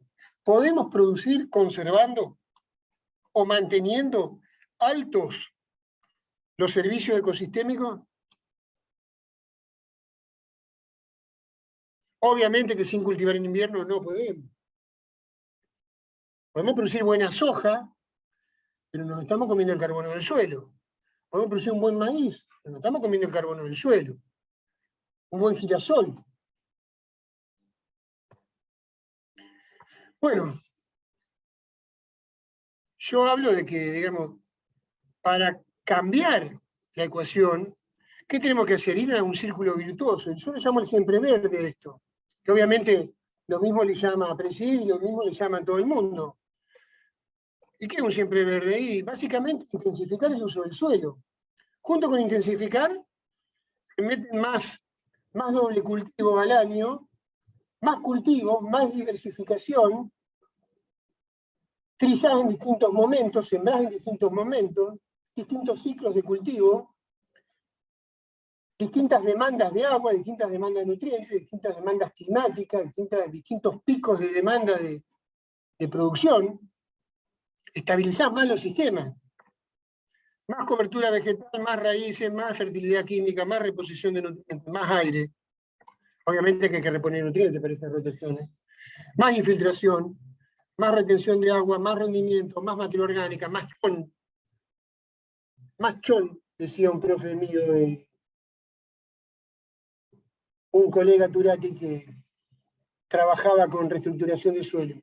Más chon, más materia orgánica nitrogenada. No más cartón a los suelos, más chon. Más actividad biológica, porque el chon es la comida para los microorganismos, y eso es más vida. Y obviamente se retroalimenta, eso es más rendimiento y de nuevo. Pero esto es de libro, digamos. Yo veo que hay muchos CREA, muchos presiden, estamos tratando de mostrar, che, mira, la rotación esta funciona mejor. ¿Realmente hay que mostrarlo eso? Hay que mostrar una rotación distinta para decir, che, muchachos, hagan algo en invierno. Siembren algo en invierno. Lo que sea. Cebadilla, colza, lo que sea, tiren mugre, tiren la mezcla de los galpones, pero hagan algo en invierno. Bueno, es posible adaptarnos. Los primeros que tenemos que adaptarnos somos los seres humanos, digamos. Esas son las barreras mentales son las preocupantes, no los recursos que tenemos en los campos. Acá hay que adaptarse a sembrar y producir todo el año. Estos son los 1000 milímetros que nos da la naturaleza. Obviamente estos años son catástrofes. Pero bueno, si estás en doble cultivo, alguno de los dos te da revancha. O trillaste el trigo o trillaste la soja. O trillaste una camelina y capaz que hoy tenés una soja viva, porque usa menos agua. O pusiste una colza y una soja. Bueno, podemos tener secuencias permanentes con barbecho cero, podemos solapar cultivo, podemos sembrar una bici arriba de una soja que se está muriendo, podemos sembrar una bici arriba de un avión, arriba de un maíz de segunda, de un maíz de tercera. Y bueno, ahí tenemos que cambiarnos de especie, no nos tenemos que quedar con el trigo. Porque si pensamos en el trigo este año, obviamente, Peco, no vamos a hacer trigo. Y bueno, entonces se va a dejar los lotes vacíos, macho. O señoritas. Son cultivos no tradicionales, tienen otro mercado, pero si hay algo que vieron las empresas, es que como hay dinero atrás de esto, y hay combustible verde atrás de esto, las empresas nos están tentando y nos van a decir, che, muchachos, mirá, acá está el paquete armado, Peco, sembrá camelina y decime en qué potrero la hiciste y qué día. Nosotros te monitoreamos con el satélite y cuando llegue el 1 de noviembre, desecás y nos vendés la producción. te lo mandan por mail, firmás digitalmente y ellos monitorean y hacen todo. No hay que hacer nada. Pero obviamente es más difícil que el trigo, que lo sembramos y nadie se entera que sembramos el trigo, salvo la FIP que nos pide la declaración jurada para venderlo después en noviembre. Y cuando llega, hoy nos reíamos, cuando llega el sábado al mediodía del 11 de noviembre, o del 15 de noviembre, llamamos a la cooperativa a las 10:30 de la mañana y decimos, mandame un camión a las 12. Ese es el relacionamiento humano que hicimos para sembrar el trigo. En esto hay que lograr un poquito más. Pero es posible. La gente ya lo tiene armado. Pero hay que animarse a pensar en otra cosa. Forrajeras, porotos, colza, camelina, carinata. Bueno, ciclos, variedades, cómo se adaptan a nuestro ambiente. Las colzas, ¿cuáles son las colzas que sirven acá para esperanza? ¿Las invernales, las primaverales? ¿Qué ciclo buscamos? ¿Una corta, una larga? ¿Cuándo las sembramos para escapar de las heladas? ¿El 1 de junio o el 1 de abril? ¿El 1 de mayo? ¿Qué ventajas tenemos con eso? Y bueno, el desafío es que nos pongamos a estudiar, que llamemos a los colegas, los llamamos a los colegas de Nucida, a los colegas de DBS que venden semillas de colza. Che, ¿qué me conviene en mi zona? Así como le llamamos al proveedor de maíz, le podemos preguntar a nuestros colegas, ¿qué nos ofrecen para la zona de variedades genéticas, especies? Bueno, fechas de siembras correctas, incorrectas. En esto, por ejemplo, fíjense lo que hicimos con el maíz. El maíz es una especie que históricamente se sembraba como primaveral, digamos, como salida del invierno.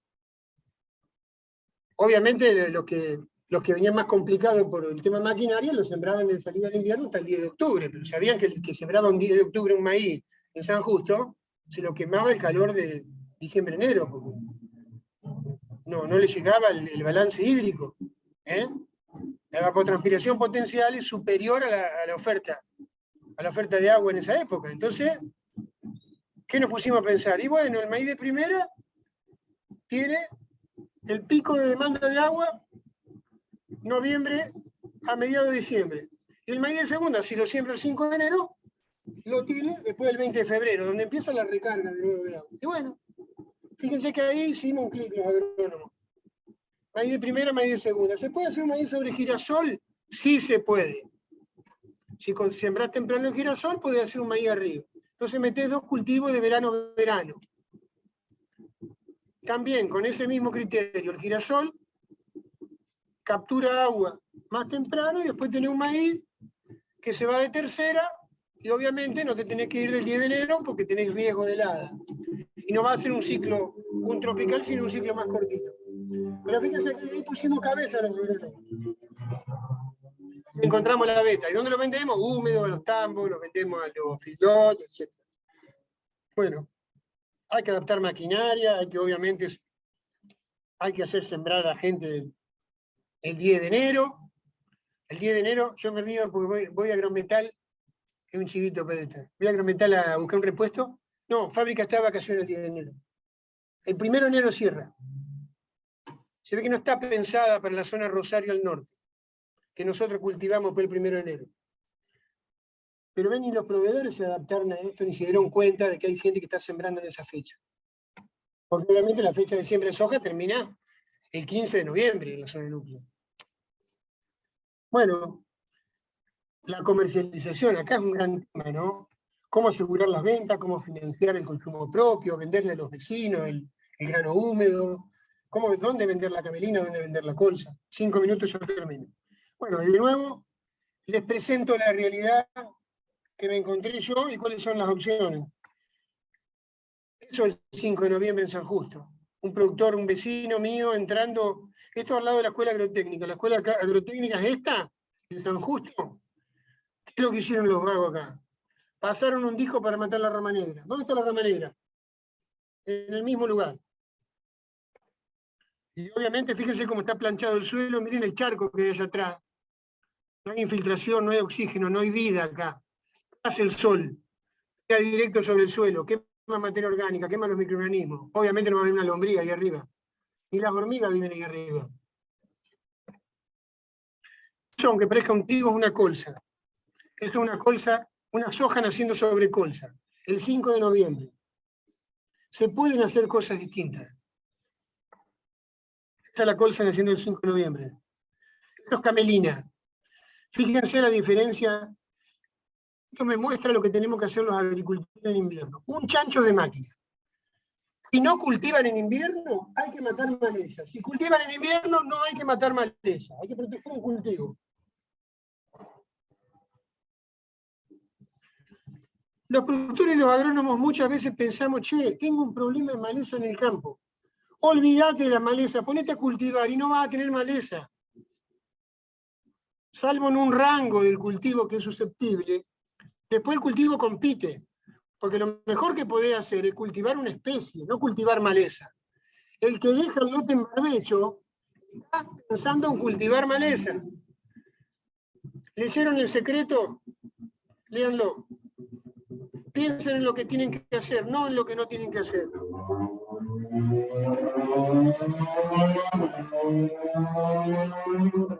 Lo pasaba de la moto, un trigo, obviamente, la vedette de los años húmedos. Trigo soja, para mí en mi zona no sirve. Para mí funciona mejor un trigo maíz de segunda que un trigo soja. ¿Por qué? Porque no hay agua para un trigo soja.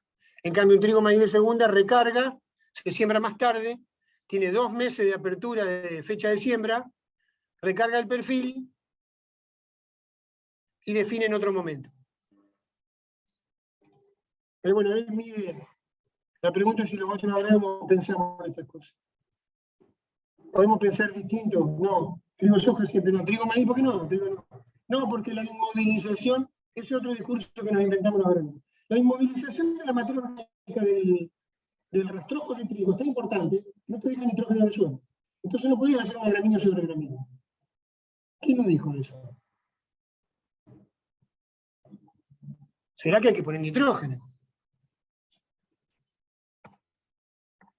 Bueno, trigo sobre medida. Colza. Miren los palitos. La colza tiene una ventaja, no se muere el palo.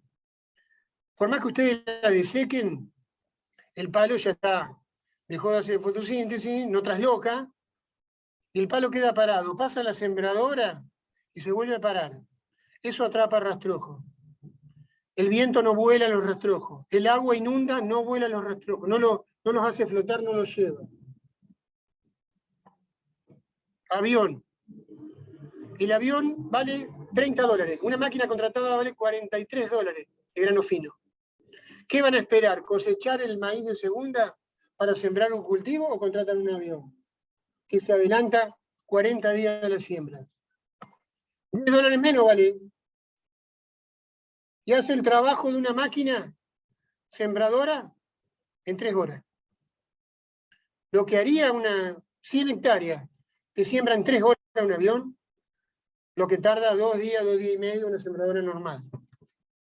Raigras con avión arriba de un maíz de tercera.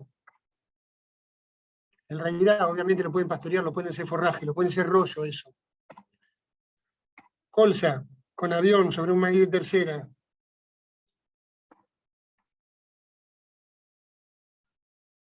¿Saben? Obviamente la eficiencia de siembra no es la misma.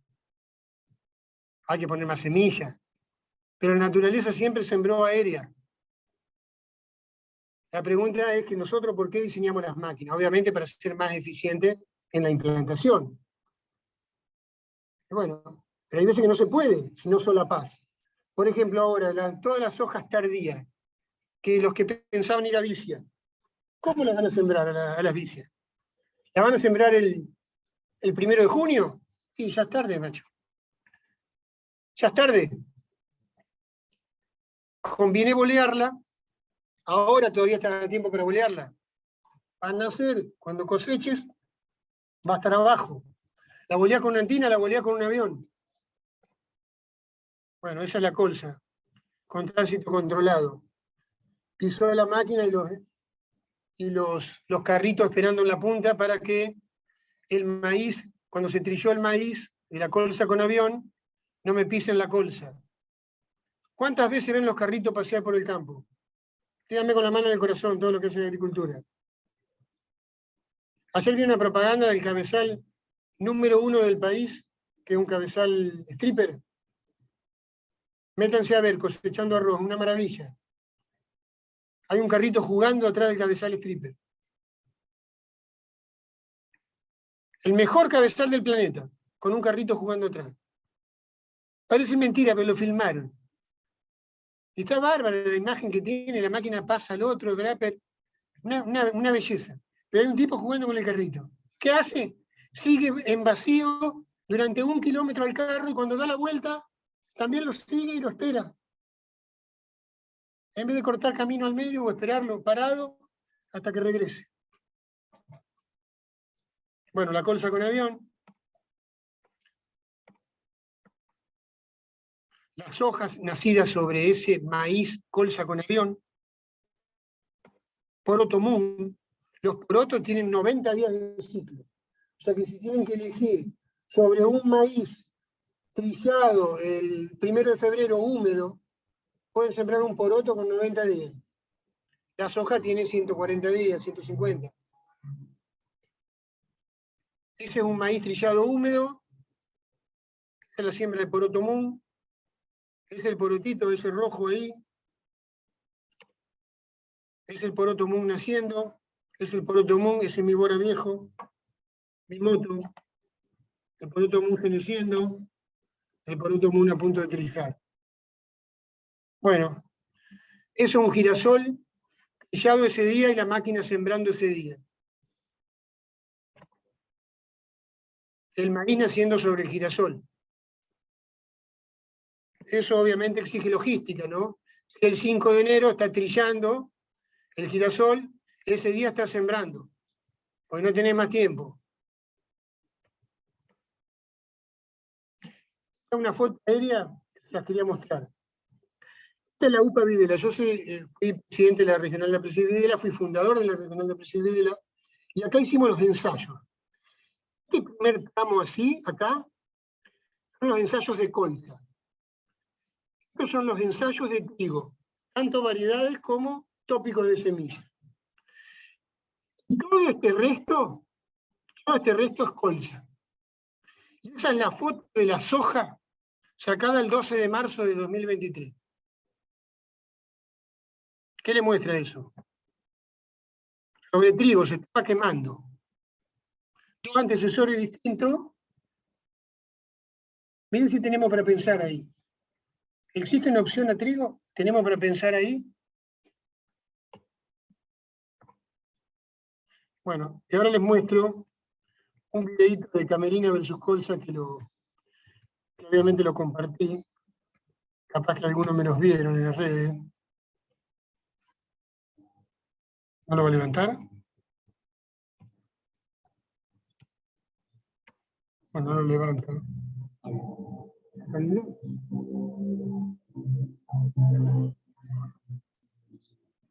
¿No lo levantó?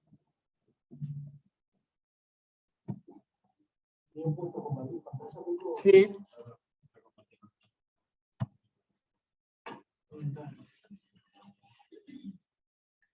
Está compartiendo pantalla, dice. Bueno.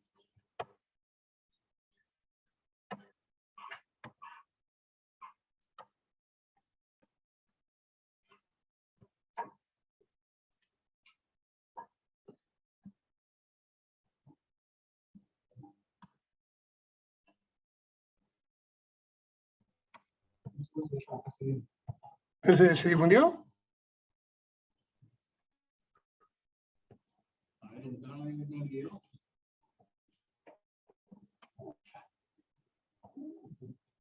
Bueno, obviamente.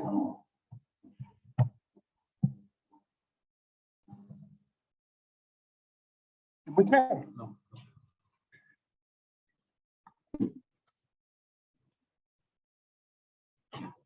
Para.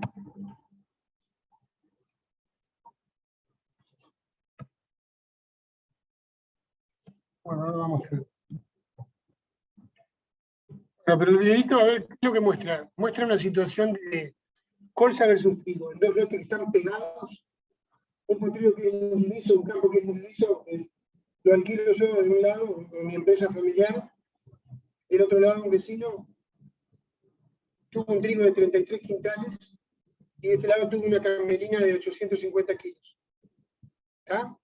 Los dos se sembraron casi la misma fecha, y en uno la soja está totalmente muerta, y en el otro la soja tiene 15 quintales. Obviamente que es una situación catástrofe este año, pero es para mostrar, no para decir, che, no, mirá el Peco qué inteligente que fue, no. Lo que digo es que nosotros tenemos que pensar las rotaciones. Y si va a venir un año seco o normal, probablemente saquemos un buen trigo. La pregunta es si vamos a sacar una buena soja. Entonces tenemos que pensar en una rotación global, en una rotación virtuosa, en la cual carguemos más cultivos, es como un sistema, digamos. Le cargamos más inputs, más cultivos, más variedades de distintas fechas, y obviamente eso va a hacer que el sistema se transforme en virtuoso. Va a capturar materia orgánica, va a capturar agua, y va a hacer que los cultivos a lo mejor no rindan al mango, pero rindan una media. Y no nos fundamos, porque la verdad que lo que se ve este año es gente que lamentablemente no va a cosechar nada, que obviamente no es culpa de ellos, es por una cuestión de clima, pero nosotros, si nos van a decir, che, mirá, hay un cambio climático importante, vamos a tener esto, se nos va a repetir. La pregunta es cuántos años normales tuvimos los últimos 15 años. ¿Esto se nos va a repetir cada 2 o 3 años? Y bueno, tomemos cartas sobre el asunto, muchachos. Me río siempre que tenía un cliente que tenía un tambo, se le inundó el campo y me dijo, che, Peco, ¿y si hacemos arroz? Yo digo, el tipo industrial. Yo lejos de reírme digo, puta, qué mente abierta. El tipo sabe que su fábrica no puede quedar parada. Tenía el campo inundado y me dijo eso. Tenía el campo al lado del salado. ¿Se acuerdan la inundación del 2003? Tuvo que sacar las vacas. Y el tipo dice, che, hacemos arroz. Al otro año, ¿qué podemos hacer que dé algo cuando no llueve? Tenemos que pensar fuera de la caja. Bueno, ese es mi mensaje. Obviamente es importante que tengamos este ámbito de discusión, que tengamos un ámbito de capacitación gracias a la FACU, y me parece que vale la pena que armemos algo para discutir los sistemas agrícolas, los sistemas ganaderos, cómo mejorar nuestra relación con el ambiente y, bueno, obviamente cómo mejorar junto con eso la productividad de nuestros campos y la renta de nuestra tierra, ¿no?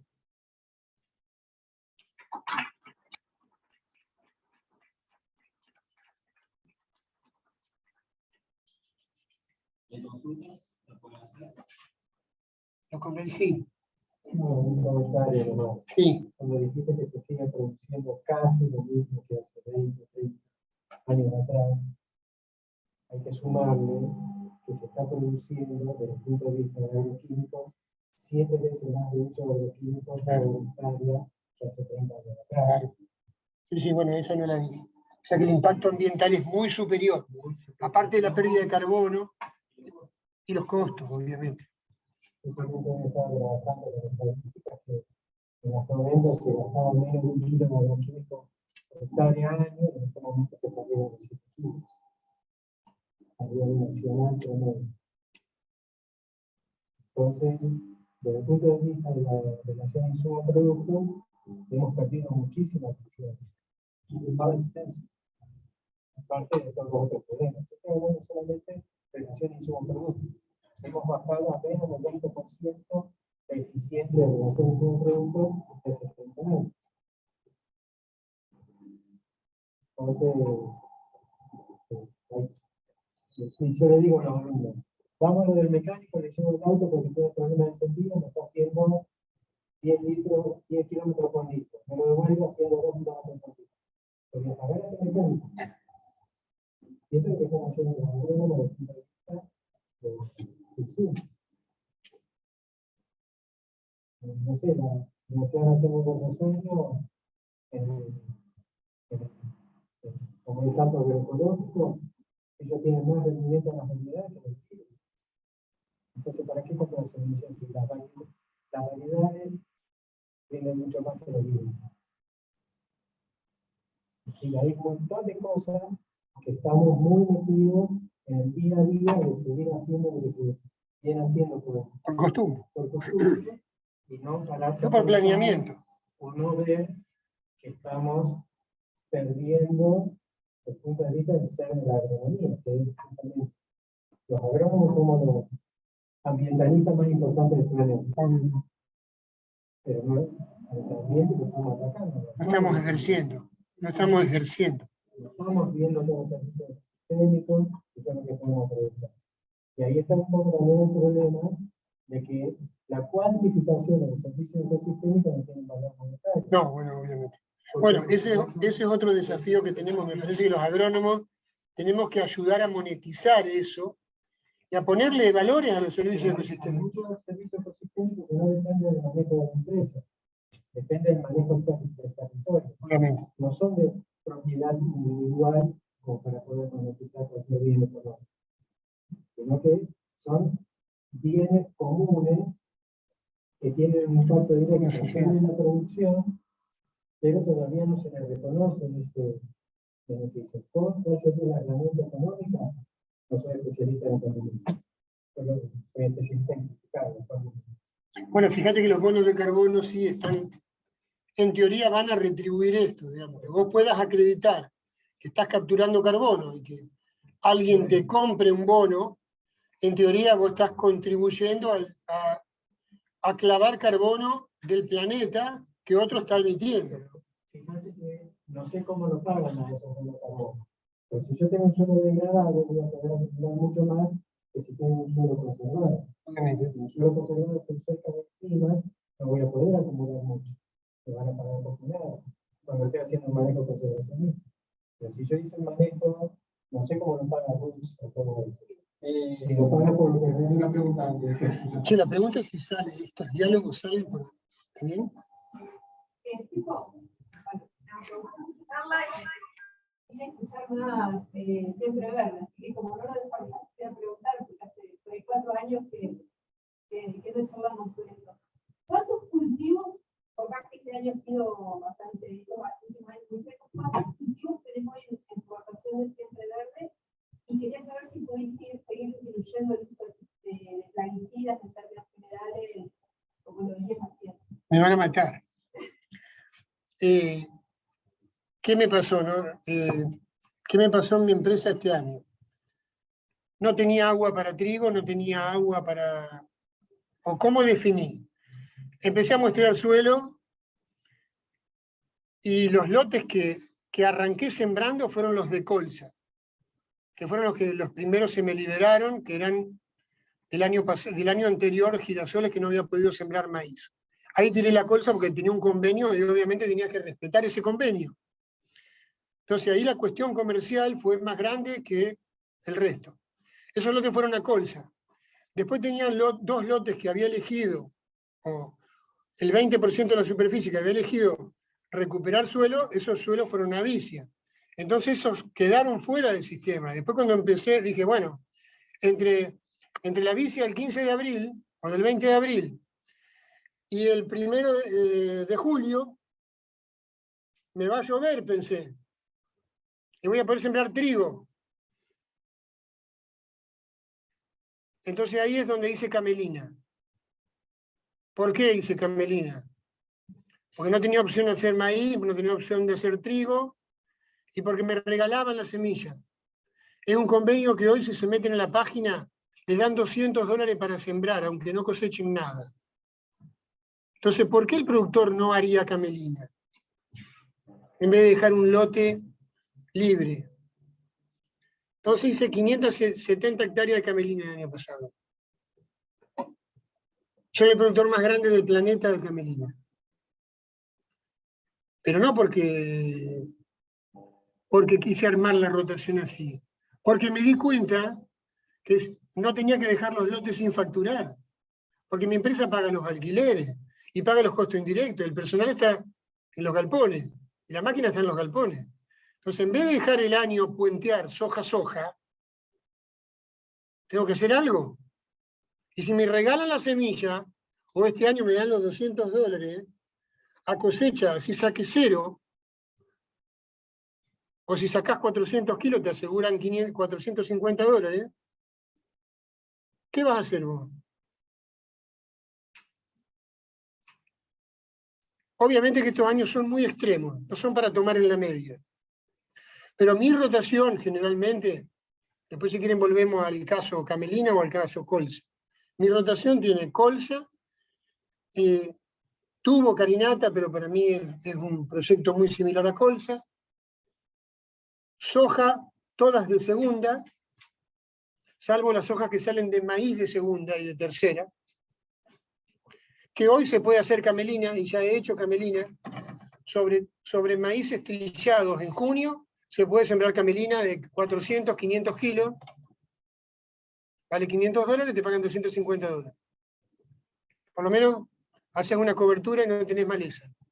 Esa foto que les mostré de la maleza es una camelina sobre maíz de segunda, que rindió 650 kilos por hectárea. Tengo maíz de segunda, tengo maíz de tercera, tengo girasol. Y bueno, porotos he hecho, no hago más, sobre maíz de primera. He hecho sojas de cobertura arriba. Hago vicias con avión. Pero sí hay 7 cultivos. 7 cultivos distintos. Incluso los maíces que obviamente son speciality, porque si vos cosechás fuera de estación, un maíz de segunda o un maíz de tercera, húmedo el 1 de junio, es un producto fuera de estándar. Hay que venderlo así. Comercialmente no tiene mercado, salvo los tambos o los feedlots, o tu propio campo para hacer carne. Entonces, el que plantea una rotación siempre verde, no tiene que quedarse con la agricultura de camión, llamo yo. Si vos pensás en que te va a quedar sentado en el escritorio, llamar a la cooperativa para que te busquen la cosecha, es un grave error para el siempre verde. El siempre verde exige pensar.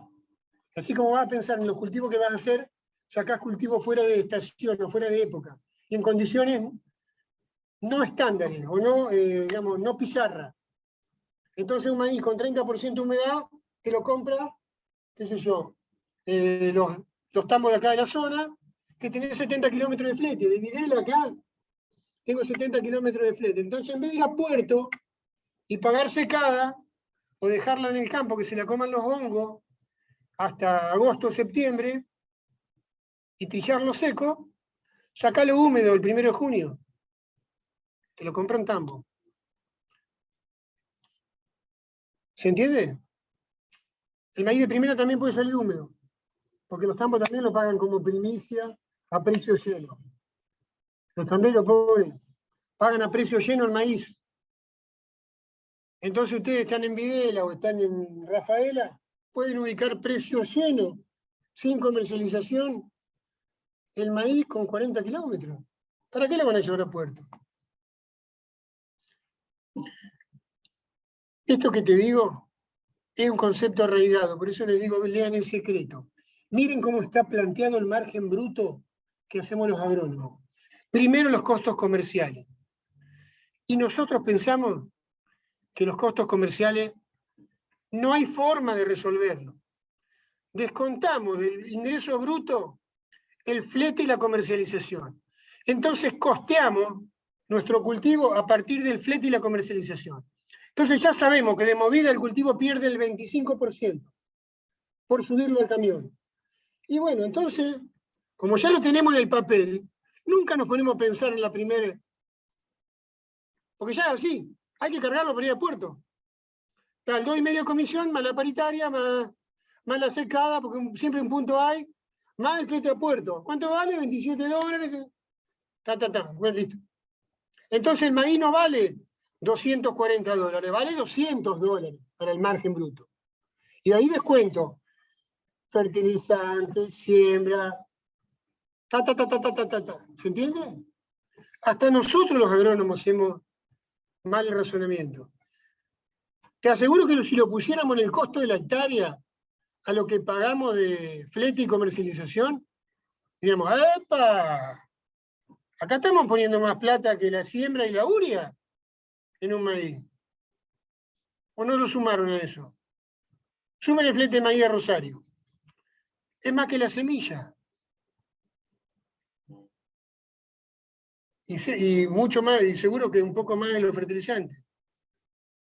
Pero no la pensamos así, porque lo tenemos en el desarrollo del papelito del margen bruto.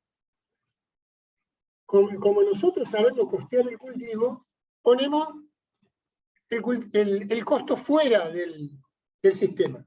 Estamos trayendo maíz de Santiago al puerto y ternero de las...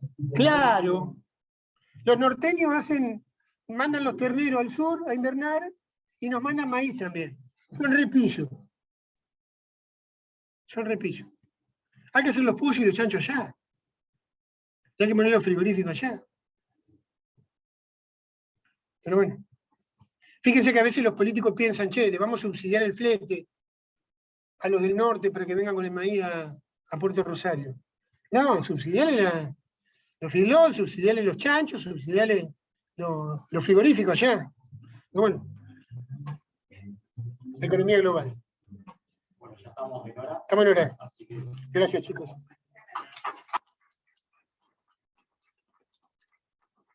Simplemente para cerrar, agradecer a todos los que se hicieron presentes hoy acá y a todos los que estuvieron conectados también a través de Zoom. La charla, tanto la de Martín como la de Peco, va a quedar grabada y disponible, así que después la invitamos, la vamos a compartir para que la suela técnicos y conocidos. Nuevamente muchas gracias y gracias a los dos de Santa Rosa. Gracias.